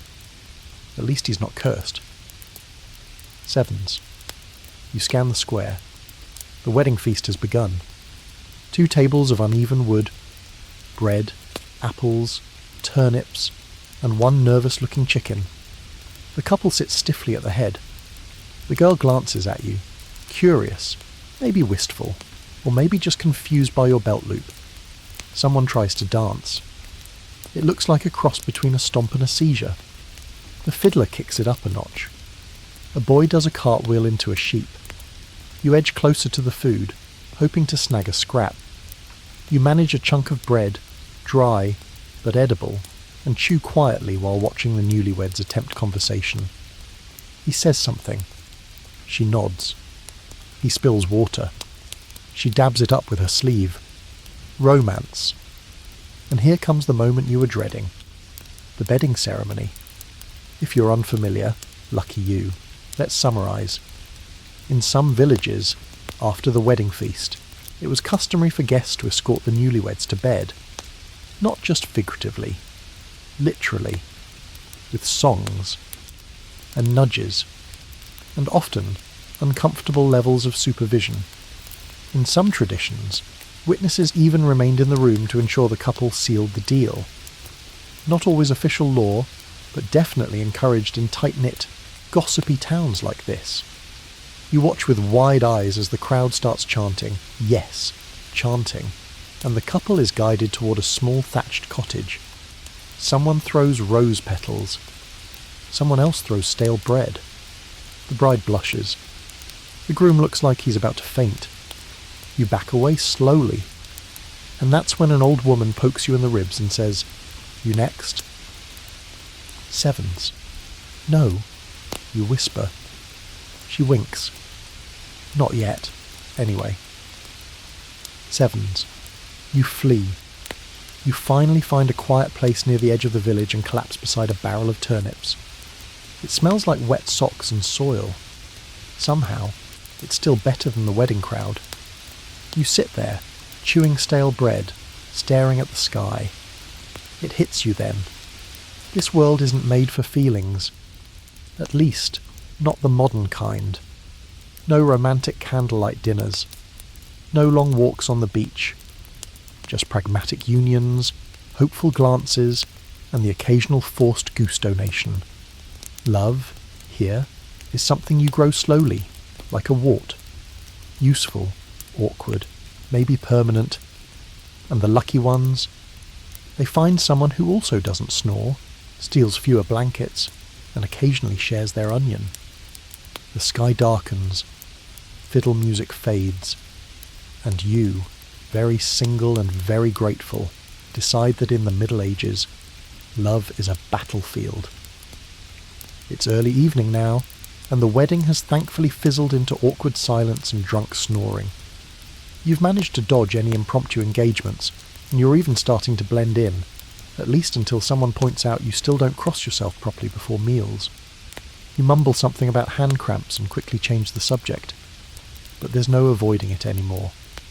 You've been dodging this part of the experience long enough. The village bell tolls again, not the usual timekeeping kind. This one is slow, heavy, ominous. You follow the sound toward the only stone building in town, its thick wooden doors carved with saints, vines, and, just for good measure, dragons. The church. It looms over everything else. Where the cottages are crooked and handmade, this place is precise, cold, symmetrical. Even the pigeons on the roof look holier than you. Inside, the air is damp, smelling of old wood, melting wax, and centuries of whispered confessions. There's no heat, no stained glass, just narrow windows and candlelight casting nervous shadows across the stone floor. And sitting near the front, hunched in prayer, are the villagers. Heads bowed, eyes shut tight, every single one of them muttering like they're racing the devil to finish their Hail Marys. You quietly find a place at the back and sit down. The pew creaks. A man 3 seats away shifts just enough to look at you, then returns to his prayer with more enthusiasm. The priest enters. He's older than dust, wrapped in heavy robes that look like they might double as insulation in winter. His eyes are sharp, though, and as he steps up to the pulpit, the villagers fall silent. "Repent," he says. One word. That's the tone setter. What follows is a sermon that swings wildly from Old Testament fire to local gossip. You hear something about crops failing because someone stole bread on a Sunday, then a bit about moral decay, then a strange anecdote involving a goat that might have danced too suggestively. It becomes clear. The church isn't just about God. It's the loudest voice in town. The anchor, the rule book, the neighbourhood watch, courthouse, an internal anxiety generator all in one. Mainstream historical fact. Attendance at Mass was expected, not necessarily enforced with handcuffs, but definitely socially mandatory. Missing it without a really good excuse, like death or childbirth, could land you in deep spiritual and social trouble. You shift uncomfortably. You didn't cross yourself at the right time. Again, the woman next to you stares. You smile awkwardly. She pulls her shawl tighter. You try to follow along as the priest chants in Latin, occasionally switching to something like English. You hear phrases like mortal sin, eternal fire, and the left-handed girl who speaks to birds. You glance around. A few villagers are nodding solemnly. One man is crying. You're definitely out of your depth. But this isn't just fear-based religion. It's control. The church owns land, collects tithes, arbitrates disputes. And if someone doesn't like you, they don't complain to your face. They tell the priest. Or worse, they start whispering about heresy. Quirky fact. Heretics weren't just people with radical ideas. Sometimes they were just folks who didn't kneel at the right time or muttered maybe too loudly during Mass. One man in a nearby village questioned the story of a talking relic and was banned from bread for a week. The sermon ends with a long, slow chant. You try to join in. You fail. You hum. Someone behind you clears their throat very pointedly. You stop humming. After the service, the villagers shuffle outside. It's customary to make the sign of the cross and greet the priest on the way out. You panic. You forget the order. You do an awkward double tap on your chest and wave. He watches you carefully. Outside, people break into small groups, murmuring about the sermon. You pick up snippets. She was definitely left-handed, and his cow hasn't milked in days. Must be punishment. Someone mentions a comet. Another says it's a sign of wrath. Historians still debate just how fearful medieval people were of divine punishment in their daily lives. Was it constant? Or did they save their terror for actual disasters? Either way, the vibe here is clear. Everything bad is someone's sin. You notice the priest watching you again. You nod politely and back away. Your goal is simple now. Don't stand out. Don't float. Don't sink. Just drift quietly along the surface of this heavily baptized pond. You wander past the graveyard next to the church. The headstones are uneven, most just wooden markers. A few have names. One just says, forgiven. Another, taken by cough. You see a child placing a flower on a plot and whispering a prayer. It's moving, in a bleak, flea-bitten kind of way. Night falls properly now. Candles flicker behind cottage windows. Somewhere in the distance, a cow moose like it knows something you don't. You find a low wall and sit. You're reflecting. Not on sin exactly, though that sermon definitely tried to nudge you there, but on how all-encompassing this structure is. How religion here isn't a Sunday activity. It's an oxygen line. It tells you what to wear, what to eat, when to eat it, who to marry, how to sleep, what happens to you when you die, what happens if you say the wrong word while sneezing, and if you don't comply, well, we already had the witch panic. You don't need a second round. You try to pray, quietly, not out of belief, but insurance. Something vague, something respectful, something like, please don't let me wake up tied to a stake. Sevens. The wind picks up slightly. You hear the church bell toll once more, and you think, bedtime in the Middle Ages means more than sleep. It means survival by obedience.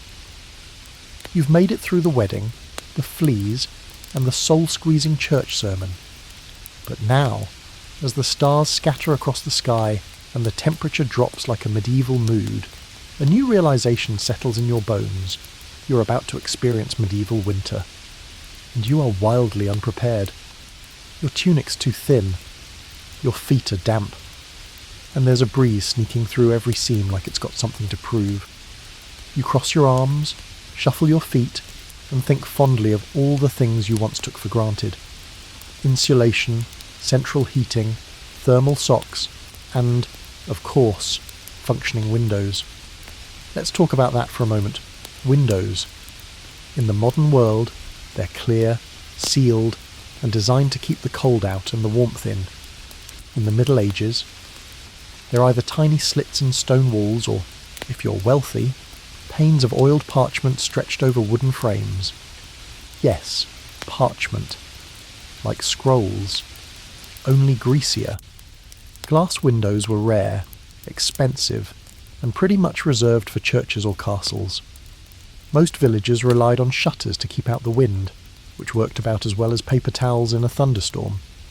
You walk past a few cottages now, watching flickering candlelight blink through warped shutters. One has a blanket nailed over the door. Another has stacked firewood all the way up to its thatched roof, just in case. Because when winter hits here, it hits hard. And when the crops are gone and the animals huddle together for warmth, people survive on turnips, salted fish, and desperation. You duck into a barn to escape the cold. Inside, it's slightly warmer, thanks to the soft body heat of cows and sheep, who grunt and blink at you like sleepy, judgmental roommates. A boy lies curled in the hay, wrapped in a woolen blanket, his breath visible in the air. You try to find your own hay pile, pulling straw around you like a sad burrito. It's scratchy, but better than the stone outside. Mainstream historical fact. Winter was the lean season. Everything that wasn't preserved, dried, salted, smoked, or pickled was gone. Fresh vegetables were a distant memory. Fruit? Not unless you were royalty or hoarding apples in your cellar like a squirrel with a vendetta. And meat? Only if your village slaughtered animals in late fall, and even then, it was carefully rationed. A few slices here, some broth there. The rest of the time, you'd be eating thin soup flavoured with hope. You peek into a nearby pot. Someone's made a stew. It's mostly water, cabbage, a single turnip chunk, and something floating that may have once been chicken. You're too cold to care. You sip. It's hot, salty, and vaguely satisfying. You immediately want more, but the boy next to you coughs, then pulls the pot closer. Fair enough. You look around. People are wrapped in layers. Not stylish, matching layers, just whatever fabric they can find. Old sacks, fraying cloaks, sometimes literal straw stuffed between tunics. If it works, it stays. Quirky tidbit. Some peasants did try clever tricks to stay warm. Warming stones heated by the fire and slipped into beds. Clay pots filled with coals. And, of course, body heat. Which meant sleeping next to your family, your neighbour, or your goats, whoever was warmest and least likely to steal your half of the blanket. Historians still argue how common starvation was during winter. Some records suggest entire villages struggled during harsh seasons. Others claim that strong community ties kept most people fed, just barely. Either way, winter meant rationing, praying, and keeping your firewood dry. You spot a family huddled near the hearth in their cottage. The fire's weak but steady. A father rubs his hands together while a woman, his wife, maybe, dabs lard on a cracked heel.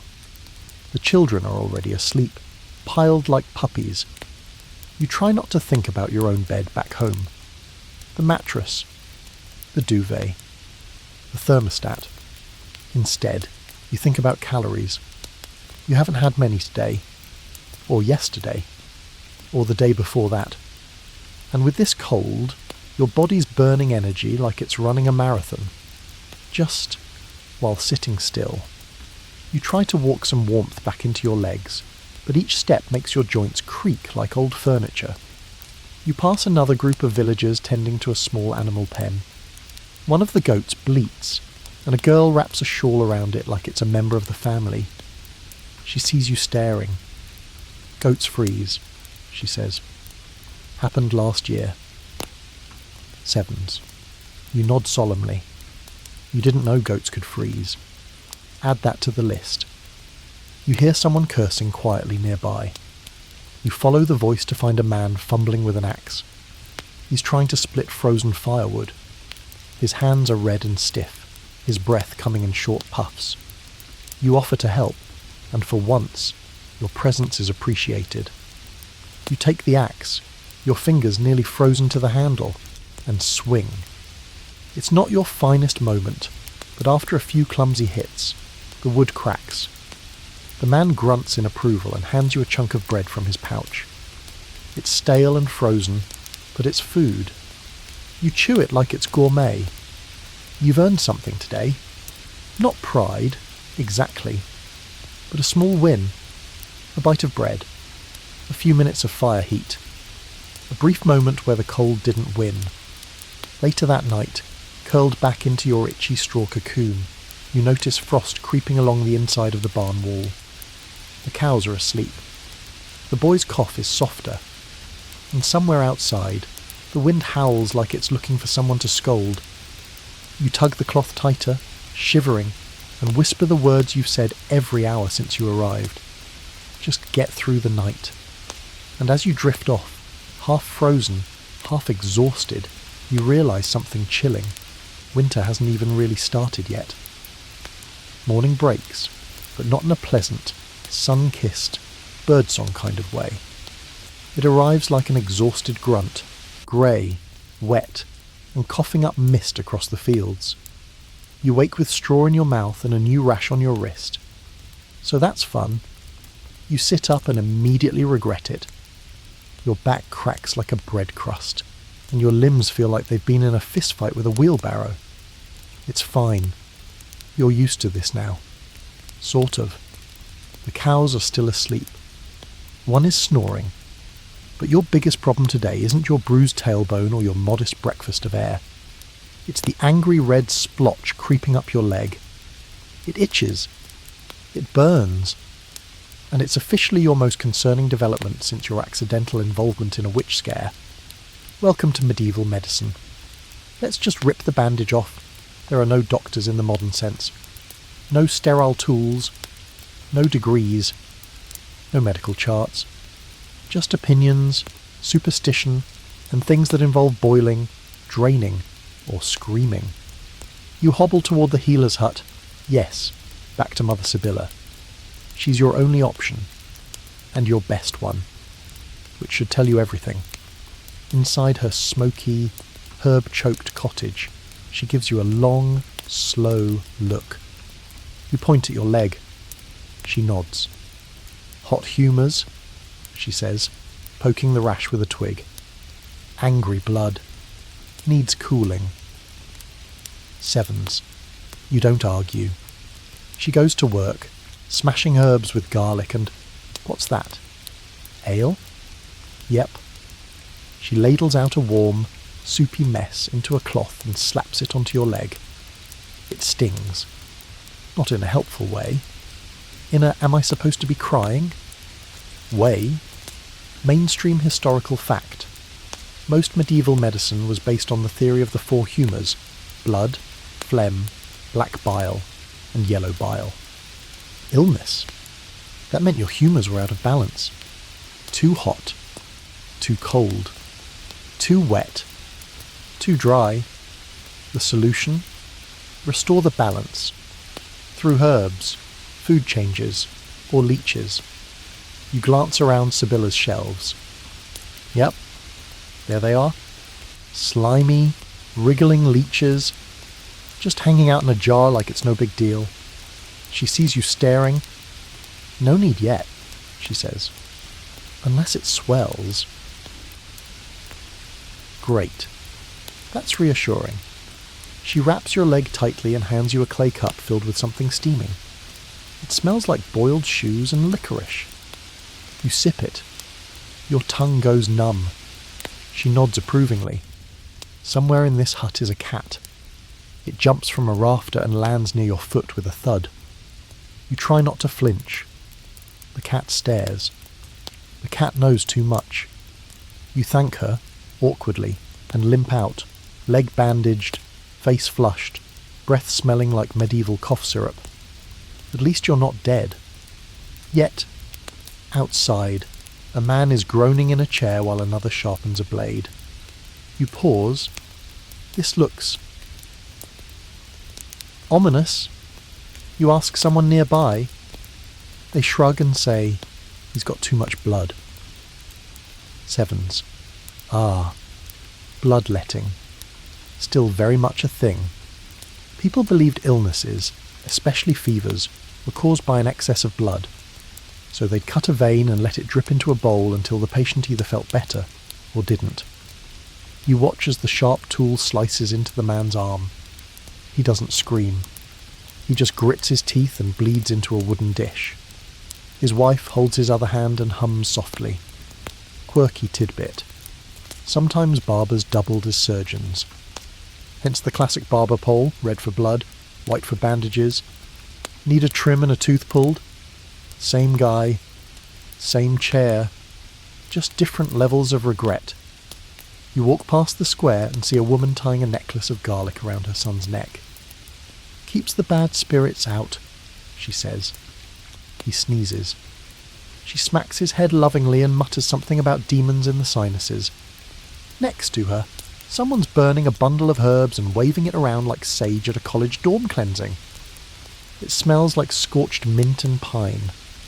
A group gathers to inhale the smoke, convinced it keeps away coughs. You consider joining them. At this point, what's one more questionable remedy? Historians still argue whether medieval treatments were completely ineffective or just misunderstood. Some herbal mixtures did have medicinal properties. Others were just the medical equivalent of crossing your fingers and yelling at a tree. You return to the well for water and find a woman smearing honey on a wound. You raise your eyebrows. She shrugs. It keeps out rot. Sevens. Fun fact. She's right. Honey is antibacterial. You almost high-five her before remembering that's not a thing here. You give her an awkward nod instead. You sit down, sip your water, and think about all the things you'd give for a bottle of ibuprofen, or antibiotic cream, or even a thermometer. Instead, you have hot garlic tea and a bandage that smells like soup. The boy from the stable walks by and asks what's wrong. You lift your tunic slightly to show him the rash. He stares for a second too long, then says, "My cousin had that. They buried her near the river." Sevens. Cool. He adds, "You should eat gooseberries. Or sleep with an onion." Sevens. You thank him. Again, awkwardly.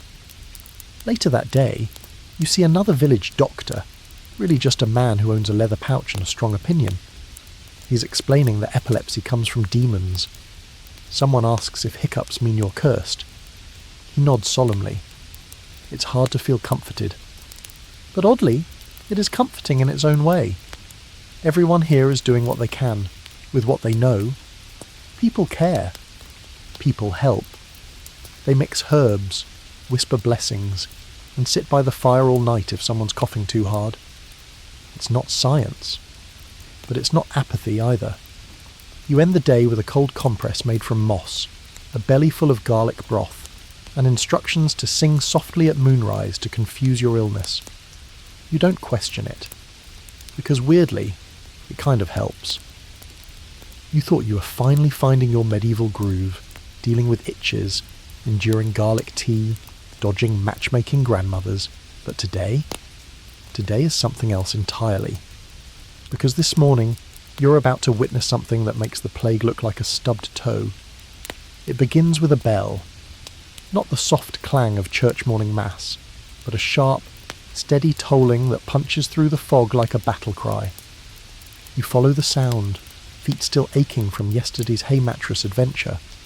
Villagers are pouring toward the square, not in celebration, not in prayer, but with a kind of grim fascination. There's a platform now, one you didn't notice yesterday. Wooden, freshly swept, surrounded by guards with cudgels and distant expressions. You edge closer. At the centre is a man tied to a post. His shirt's torn, his face swollen, and his mouth is gagged. Someone in the crowd hurls a cabbage at him. It misses, but just barely. A boy laughs. You're not at a festival. You're at an execution. Or, if not that, at the very least, a round of public torture. A man steps onto the platform, unrolls a scroll, and reads loudly, "By order of the Lord's bailiff, for the crime of theft, deceit, and blasphemy." This man shall be punished under the laws of our lands. 7s. Then he looks up and announces, with no ceremony whatsoever, "Bring the iron." 7s. You swallow. 2 other men walk in, carrying what looks like a branding tool and something worse, the rack. It's not just a legend. It's wood, ropes, and the creeping realization that everything you've ever read about medieval punishment was probably understated. Mainstream historical fact. Medieval justice was less about rehabilitation and more about spectacle. Justice had to be seen to be believed. So villagers didn't just learn the laws, they watched the consequences. The crowd grows. Kids are hoisted onto shoulders. Someone's selling roasted chestnuts nearby, because nothing says entertainment like third-degree burns and a snack. The man on the platform screams now as the ropes are pulled. His arms stretch. Not metaphorically, literally. You look away. A woman next to you says, "He stole a goose." 7s. You blink. A goose? 7s. She nods. Second time. First time. They just cut his ear. 7s. You take a moment to process that.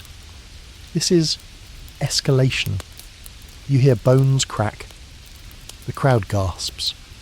Some cheer. One old man wipes a tear from his eye, possibly from pride, possibly from nostalgia. Someone else mutters, "Should have just drowned him." 7s. And here's where it gets worse. Torture isn't just a punishment, it's customized. Tailored to the crime, the social class, the mood of the reeve, and how bored the townsfolk are. You've heard the stories, and now you're seeing them come to life. Stocks smeared with old fruit, branding irons heated in plain sight, public whippings, forced confessions. One man whispers, "Remember when they put hot tongs on that baker's tongue?" The other replies, "She shouldn't have lied about the flour." 7s, you start edging away from the square, but before you can leave, the bailiff announces, "Tomorrow, we try the hedge witch." 7s. Oh no. You already know who they mean. Mother Sibylla. The woman who healed your leg with garlic and sass. The one with the judgmental cat and questionable tea. Quirky fact. In many regions, the line between healer and heretic was so thin it was practically invisible. Use herbs to cure a headache. You're a wise woman. Cure too many headaches. Suddenly you're in league with darkness.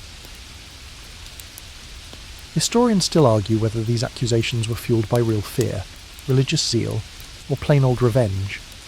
Likely all three. Sibylla probably helped someone's rash and insulted someone else's goat. That's all it takes. You slip away, heart thudding, guilt squirming in your chest. You remember her saying, "Folk don't like mystery." Now she's about to be punished for it. You wander past the stocks, currently occupied by a young man with turnip remnants in his hair. He scowls at everyone. A child pokes him with a stick. A woman takes a bite of bread and hurls the crust into his face. It sticks. He mutters something unrepeatable. He gets slapped. You keep moving. Not far off, 2 boys are playing with a wooden wheel and stick, laughing like nothing happened. That's the thing about medieval life.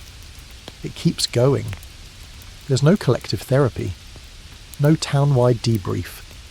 Just pain, punishment, and moving on. By mid-afternoon, the square is empty again.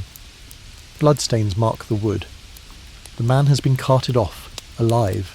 Maybe, maybe not. The branding iron still smokes nearby. You find a quiet spot behind a bakehouse and slump against the wall. You think about modern law. Due process. Appeals. A jury of your peers. And then you remember that back here. Peers might just mean anyone not actively trying to throw rocks at you. You realise that survival here means more than food and shelter. It means obedience. It means knowing when to look away, when to keep your head down, and when to pretend you didn't see anything, especially when you absolutely did. And worst of all, you're starting to understand why they do it. Because fear works. Because if the village sees what happens to the goose thief, maybe they won't become the next one. Even if it means living your life tiptoeing between the cudgel and the fire. You've now seen someone stretched like a medieval yoga class gone horribly wrong, and the memory of that branding iron still lingers in the back of your brain. But there's no time to dwell on moral crises or the fate of Mother Sibylla, because as the sun rises, and it does rise, despite everything, you're handed a shovel. Literally.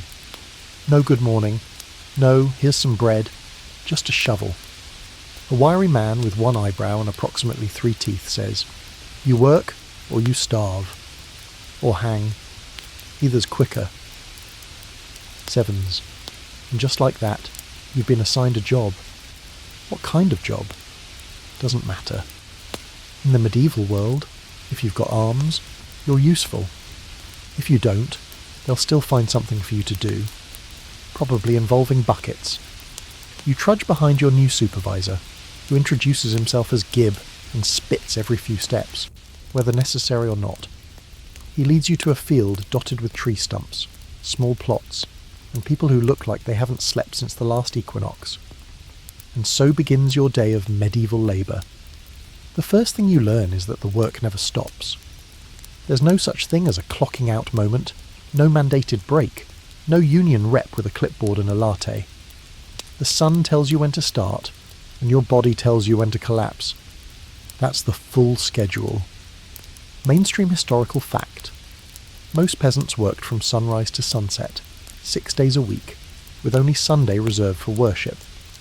And even then, rest usually meant catch up on mending, pick herbs, or milk something that's trying to bite you. Sevens. Your job today. Digging. For turnips. Or maybe for drainage. Gib wasn't clear. You dig anyway. The shovel is heavy. The soil is compacted. Your hands, which were recently used for texting and microwave buttons, are blistering by the second. You steal a glance at the others. One woman slices through the ground like she's made of steel and spite. A boy next to you digs while humming, possibly just to drown out his own exhaustion. By midday, you've moved 1 row of dirt, maybe 2. Your back is screaming. Your legs feel like boiled turnips. Your tunic is soaked through, and not in a charming rustic way, in a wide as everything hurt way. Gib claps once. That's halfway. Sevens. You almost cry. Someone tosses you a lump of bread and a cup of what might be barley water. It tastes like sadness, but it's cold, and you drink it. A small win. Then it's back to digging. Later, you're told to thatch a roof. Never thatched before? Too bad. They hand you a bundle of reeds, a wooden tool that looks like an angry comb, and point to a ladder that's more suggestion than structure. You climb anyway, trembling with exhaustion. The roof creaks beneath you. You cling on like a terrified squirrel and start laying reeds. Badly. Gib yells from below. That's not a roof. It's an invitation to drown. Sevens. You redo the work. Slower. Angrier. With significantly more grumbling. Quirky fact. Thatching was actually a skilled trade, but out here, you don't need to be good. You just need to not fall off the roof. The bar is very, very low. Mid-afternoon arrives, and you're assigned to help with wool carding. You're handed a bundle of sheep fluff and a set of wooden paddles lined with nails. You're supposed to comb the fibres smooth. What you actually do is tangle it, stab yourself, and get laughed at by a girl who can't be older than 10. She takes over and finishes your bundle in 30 seconds flat. You give her a solemn nod. She pats your arm like a confused uncle and walks away. Everywhere you go, someone is working, bending, carrying, kneading, scrubbing. Nothing is automated. No machines. No shortcuts. Everything is manual and powered by muscle, sweat, and the quiet hope that it won't rain again. Historians still debate whether medieval peasants were truly miserable labourers or if they had more community and leisure time than we give them credit for. The answer is probably both. Yes, they worked until their hands looked like tree bark, but they did it together, and they sang while doing it, which explains the guy nearby banging a stick rhythmically on a bucket while 3 women churn butter to the beat. It's weirdly catchy. By sunset, your muscles are humming with pain. You've got dirt in places that are legally considered private in most modern countries. Your hands are a mosaic of blisters, your knees are permanently grass-stained, and you've sweated through every emotional state known to man. You stagger back to the barn. Gib claps you on the back so hard your spine shifts. Not bad for someone shaped like a fish, he says cheerfully. You'll harden up. Sevens, you want to say. Please don't. But all that comes out is a wheeze. Dinner is a thin stew. Again, with a suspiciously chewy root floating in it. You eat it anyway, because you burned 3, Xyrem calories just not falling off a roof. And then you sleep. Not just nap, not doze. You fall into the kind of sleep that drags you down like a stone into a pond. No dreams. No thoughts. Just you, the hay, and the dull throb of every joint muttering. What was that? Sevens. Because in the medieval world, rest isn't a luxury. It's survival. You wake to clapping. Not polite, not rhythmic, just aggressive, offbeat clapping, followed by shouting. Then a tambourine.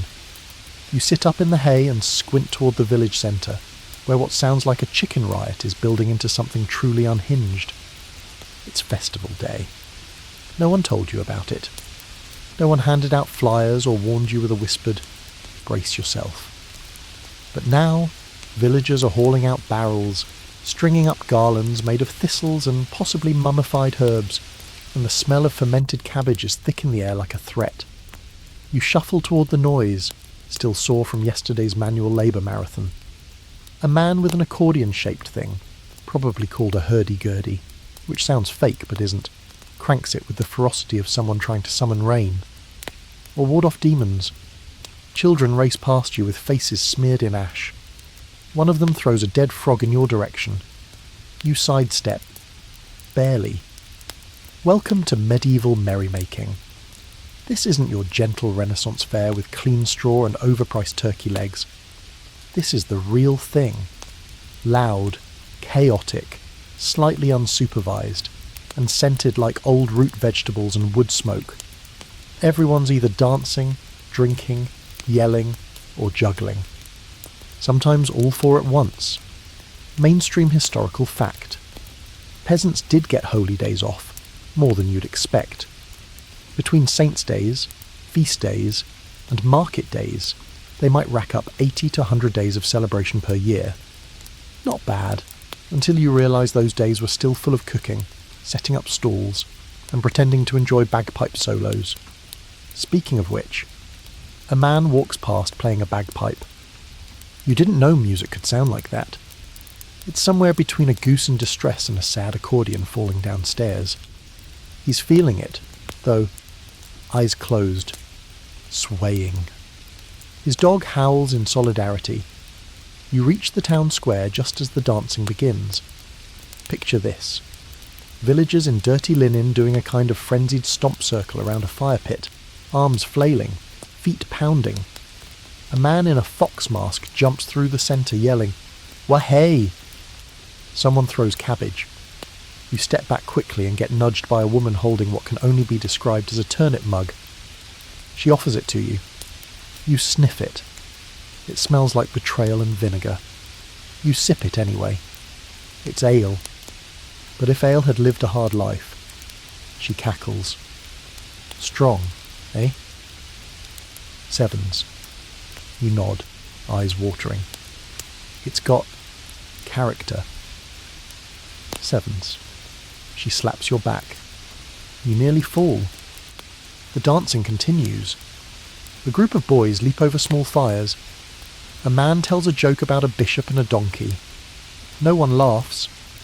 He throws up his arms and joins the circle anyway. You're handed a tambourine. You shake it once. That's apparently enough for 2 children to declare you the rhythm keeper. They follow you round for the next 20 minutes chanting your name, or their best guess at it.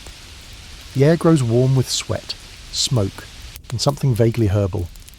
Maybe sage. Maybe just dried hay being waved around like incense. Someone starts a chant. Someone else climbs a barrel and begins juggling rutabagas. You're slowly losing your mind. Quirky medieval fact. Some festivals had a Lord of Misrule, basically a chosen peasant who got to play king for a day. He could give silly commands, lead pranks, and roast the village elite with bad poetry. Today's version seems to be the fox mask guy, who's now belly-crawling under the bakery cart. You turn to watch a small troupe of players performing a short morality play. There's a villain named Sin, a weeping maiden named Virtue, and someone in a terrifying papier-mâché devil mask who keeps doing cartwheels. You understand none of it, but everyone else is hooting, so you nod along. Behind the crowd, a man wrestles a pig. You don't ask why. It's nearing dusk, and the ale is flowing freely. Someone dances on a table. Someone else falls off it. A pie-eating contest starts, then turns violent when someone accuses the winner of hiding crust in their tunic. You hear music shift again, this time slower, more sombre. People gather in a tight circle, holding candles. A woman begins to sing. The lyrics are about lost crops and forgotten saints. The mood shifts from rowdy to reverent in under a minute, because even in the chaos, these celebrations have meaning. They're tied to survival, marking the harvest, blessing the animals, praying for rain or a mild winter. They're equal parts prayer and party. Historians still argue whether these festivals were more for morale or religious devotion. Probably both. Because when your life is turnips and plague, you take joy where you can, even if it means pretending to like goat milk pudding and listening to your cousin play the lute like he's punishing it. As darkness settles, torches flicker, and laughter bubbles up louder. You find a spot near the edge of the square and sit down. Your body aches. Your ears ring.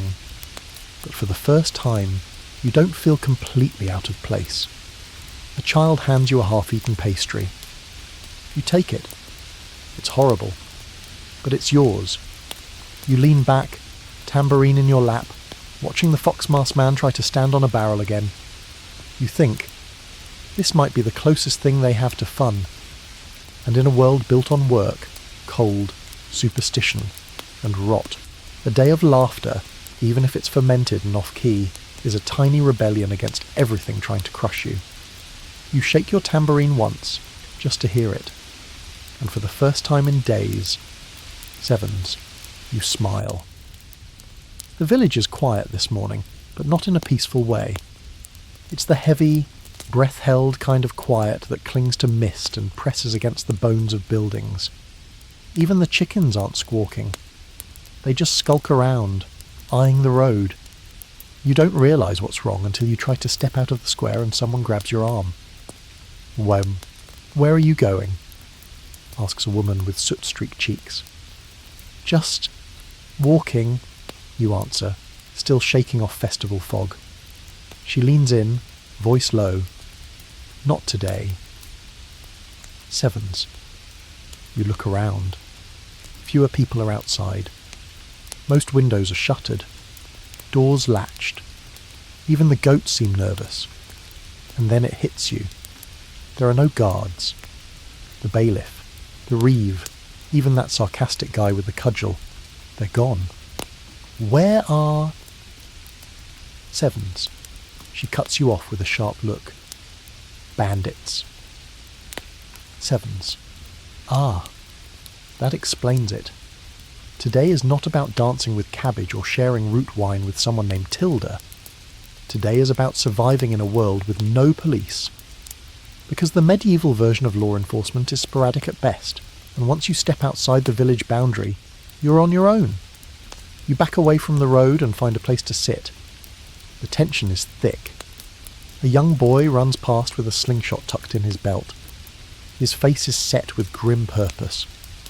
He's probably 7, You notice other villagers quietly preparing, sharpening sticks, moving carts into defensive positions, hiding livestock in sheds.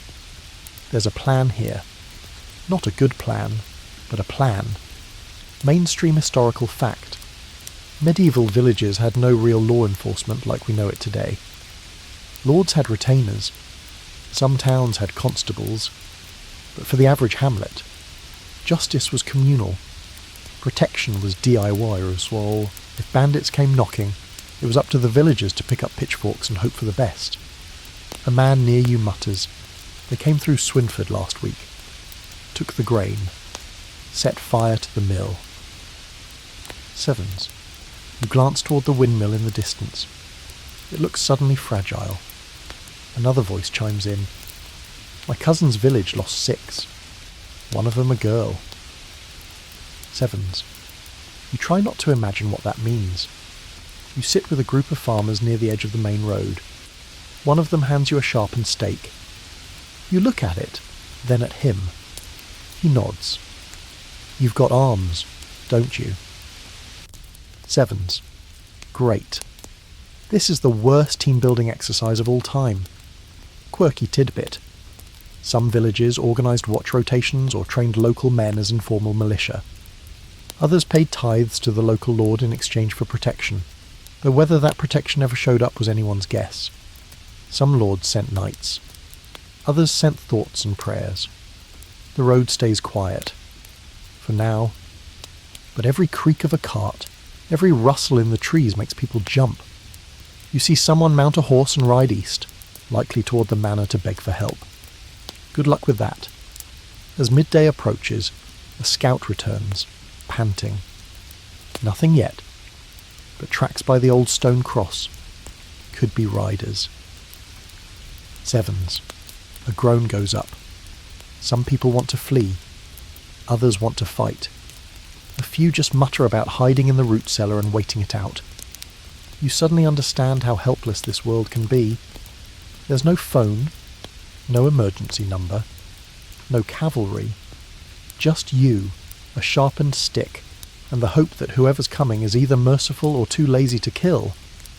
You spend the next hour helping barricade the entry path with overturned carts and logs. One man wants to set a trap. Another recommends boiling oil, but no one has any. Or a cauldron. Or the nerve. Then there's the question of hiding the children. Several are sent to the forest, shepherded by old women and the priest's apprentice. They vanish into the trees with cloth-wrapped bundles and solemn faces. A little girl waves at you before disappearing. You don't wave back. You're too busy gripping your stick and sweating through your tunic. As the afternoon stretches on, a strange thing happens. People start laughing. Nervously, but laughing. One man tells a dirty joke about a sheep and a monk. It doesn't land, but no one cares. Someone passes around dried apples. They're mealy and bitter, but they're food. Because if there's one thing medieval people are used to, it's fear. It lives in the same house as them, right next to hunger, disease, and frostbite. But still, they smile. Still, they try. The sun begins to set. And still, no bandits. False alarm? Maybe. Or maybe they saw the villagers' weak defences and decided it wasn't worth the effort. You don't know. You just sit there, exhausted, breathing air thick with wood smoke and tension. Someone finally speaks. They won't come in the dark. Svens. And it's true. Bandits are cruel, but not stupid. Roads are hard to travel at night. And this forest is unforgiving, especially to horses. The villagers begin to relax. A little. Someone starts singing softly, something old and slow and haunting. It's not joyful, but it's steady, grounded. You sit beside a woman peeling a turnip with a dagger and ask, "What if they had come?" Sevens. She shrugs. Then we bury our dead and plant twice as much. Sevens. You nod. Because that's what this world does. It endures. No guarantees. No justice. Just endurance. Historians still debate how widespread rural violence really was in the Middle Ages. Some records suggest peaceful villages were the norm.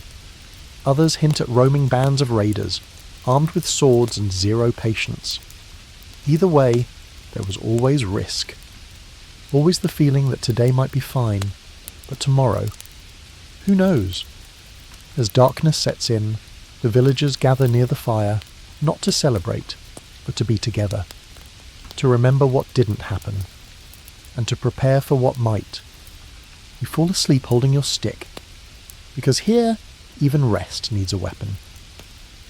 You wake up in the dirt with a crick in your neck and a chicken staring at you like it's daring you to breathe too loud. Your stick, your loyal, sharpened, probably not very effective weapon, is still clutched in your hand. You made it through the night, but now it's morning, and you're done pretending that this is going to get better. You stand up slowly, aching in all the usual places, and try to stretch without groaning. You failed. Someone hears you and smirks. A young girl, maybe 12, says, "You look like a sack of bad wheat." Sevens. She's not wrong. Because here you are, barefoot, itchy, reeking of last night's fear and old turnips, on your final medieval hour. And what do you decide to do? You make the bold, brilliant mistake of trying to explain yourself. Not just where you came from, but what you are. You're tired. You're emotional. You've had cabbage-based beverages. Maybe the lack of protein has softened your survival instincts. Either way, you snap. You gather a small crowd, curious kids, bored farmers, the Reeves' cousin's apprentice's nephew, and begin speaking. You say things like, "I'm not from here," and, "In my time, we have machines," and "This bracelet tracks my heartbeat," and "We can speak to people across the world instantly." Sevens. They stare at you, wide-eyed. You keep going. You mention hot showers, electric lights, music from tiny boxes, planes, penicillin, pizza delivery. And at first, they just look confused, then unsettled, then concerned. A woman with one eyebrow mutters, "He's touched." Sevens. Someone else says, "He speaks in riddles." Sevens. A man shouts, "He's eaten silver. That's why he talks strange." Sevens. You try to backpedal. You wave your hands, attempt a smile. No, just a joke. A long, weird joke. Sevens. Too late. Someone grabs your wrist and twists your watch toward the sun. It glows faintly. They recoil like it bit them. "Witch glass," someone whispers. "Oh no." You hear the word again. Witch. Sevens. Then another. Possessed. Sevens. You're now the most interesting thing in town, and not in a good way. A small boy throws a cabbage at your shin. It bounces off. Emotionally, it hurts. You try to run. You make it 6 steps before you're grabbed by 2 men, one of whom smells like pickled eggs and wood smoke. They don't tie you up. Yet. But they do drag you to the square and shove you onto a low bench beside the pillory. You're not in it. Not yet. But people are gathering. The priest is fetched. The reeve appears, adjusting his belt like he's about to host a dinner party. There's murmuring, pointing, and, worst of all, questions. You try to answer them. Carefully. What is this hot wire box you speak of? Sevens. It's like fire, but controlled. Sevens. What is internet? Sevens. It's like a book that never ends, and everyone writes in it, at once. Sevens. A silence follows that explanation. Deep, suspicious. Someone breaks it by yelling, "He's lying!" Sevens. You panic. You do the thing you swore you wouldn't. You pull out your phone. It's still dead. Of course. It's been dead since hour 1. But to them, it's a shiny black stone that glows sometimes and reflects their dirty, terrified faces. This does not go well. They grab it, pass it around, poke it like it's going to sprout wings. One woman gasps, "It's cursed!" Another screams. Someone spits on it and drops it in a puddle. The priest finally steps forward and makes the sign of the cross over you. "You are either blessed by God," he says slowly, "or you are a danger." 7s. The crowd leans toward danger. 7s. Mainstream historical fact. People in the Middle Ages were deeply suspicious of the unknown.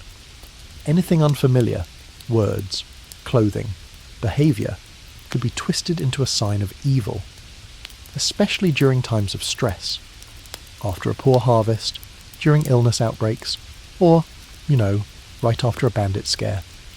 Someone brings out a rope. You freeze. "I'm not a witch," you say, which is exactly what a witch would say. A few villagers look unsure.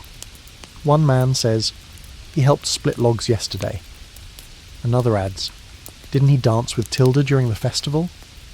Tilda confirms this with a proud nod. But others are louder. "He has demon tech. He talks to the moon. His hair doesn't even part like ours." 7s. There's a long pause. Then the priest does something unexpected. He says, "Put him in the stocks. Let him cool there. Tomorrow, we decide." 7s. You could cry from relief. You're not being dunked in a river or burned. Just humiliated. And so, into the stocks you go. Your hands and head are locked into place. The wood is damp, full of splinters, and smells faintly of radish. Your legs go numb within the first 20 minutes. Someone throws a piece of bread at you. It's mouldy. You consider eating it anyway. Kids gather to point. A pig sniffs your boot. A woman blesses herself as she walks by. Tilda waves at you sympathetically. "It's fine. Everything's fine." Quirky detail. The stocks weren't meant to kill you, just to shame you. Sometimes for an hour. Sometimes all day.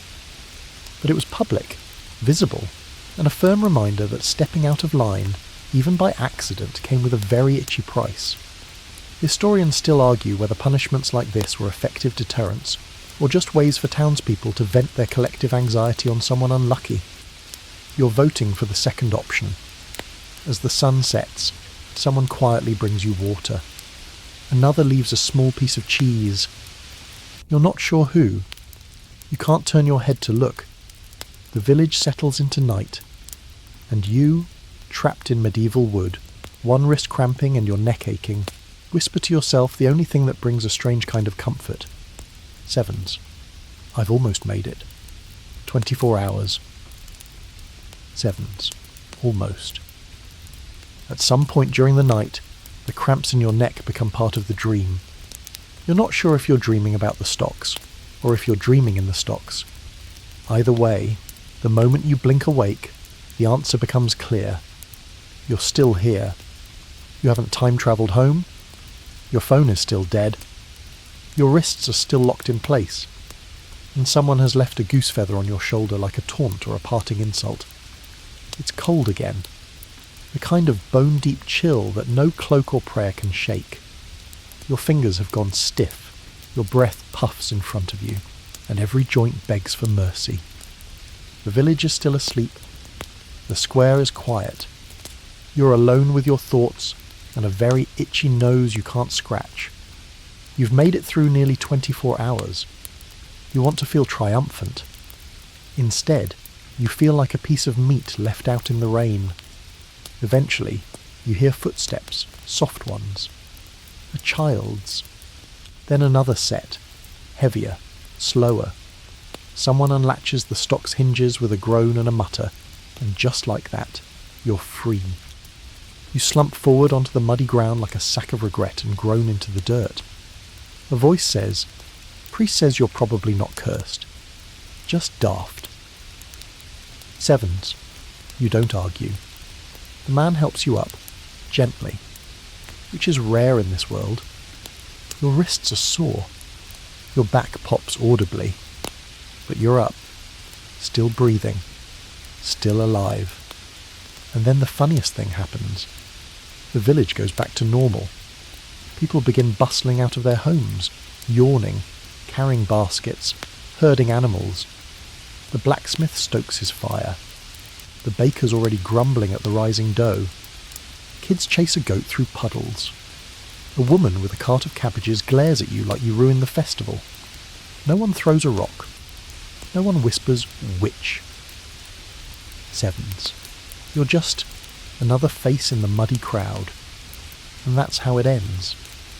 You, standing in a tunic that smells like smoke and potatoes, wet to the knees, vaguely delirious, wondering if you just imagined all of it. The feast. The fleas. The plague cart. The fox-masked man yelling, "Wahey!" Sevens. Maybe this place accepted you just enough. Or maybe they've already moved on to the next weird thing. In medieval life, today's scandal is tomorrow's soup ingredient. You stagger out toward the edge of the village, just to see what's there. Maybe a hill. Maybe a miracle. And then you feel it. The breeze shifts. The sky flickers. You blink. And it's gone. Just like that. The stocks are gone. The mud is gone.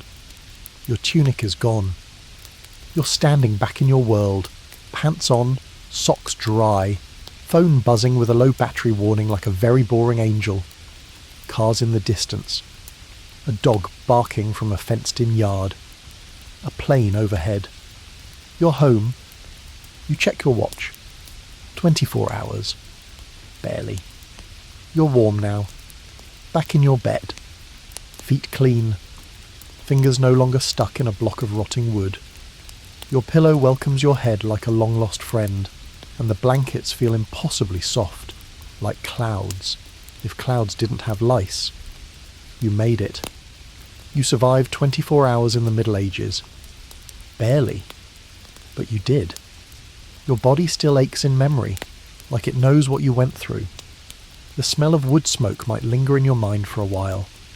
So might the image of the goose guy. And the cabbage pies. And the woman who tried to marry you off in 3 seconds flat. But right now, you're safe. Right now, it's quiet. There are no bells tolling for punishment. No bandits at the edge of the woods. No plague carts creaking down cobbled streets. Just you, and breath, and silence. Let your muscles relax. Let your mind drift. You don't have to haul firewood tomorrow. You don't have to explain electricity to someone who thinks rain is witchcraft. It's over. The dirt has faded from your skin. The straw has left your hair. And your nose is no longer in mortal danger from medieval turnip wine. You're clean. You're calm. You're here. Take a deep breath in. Let it go.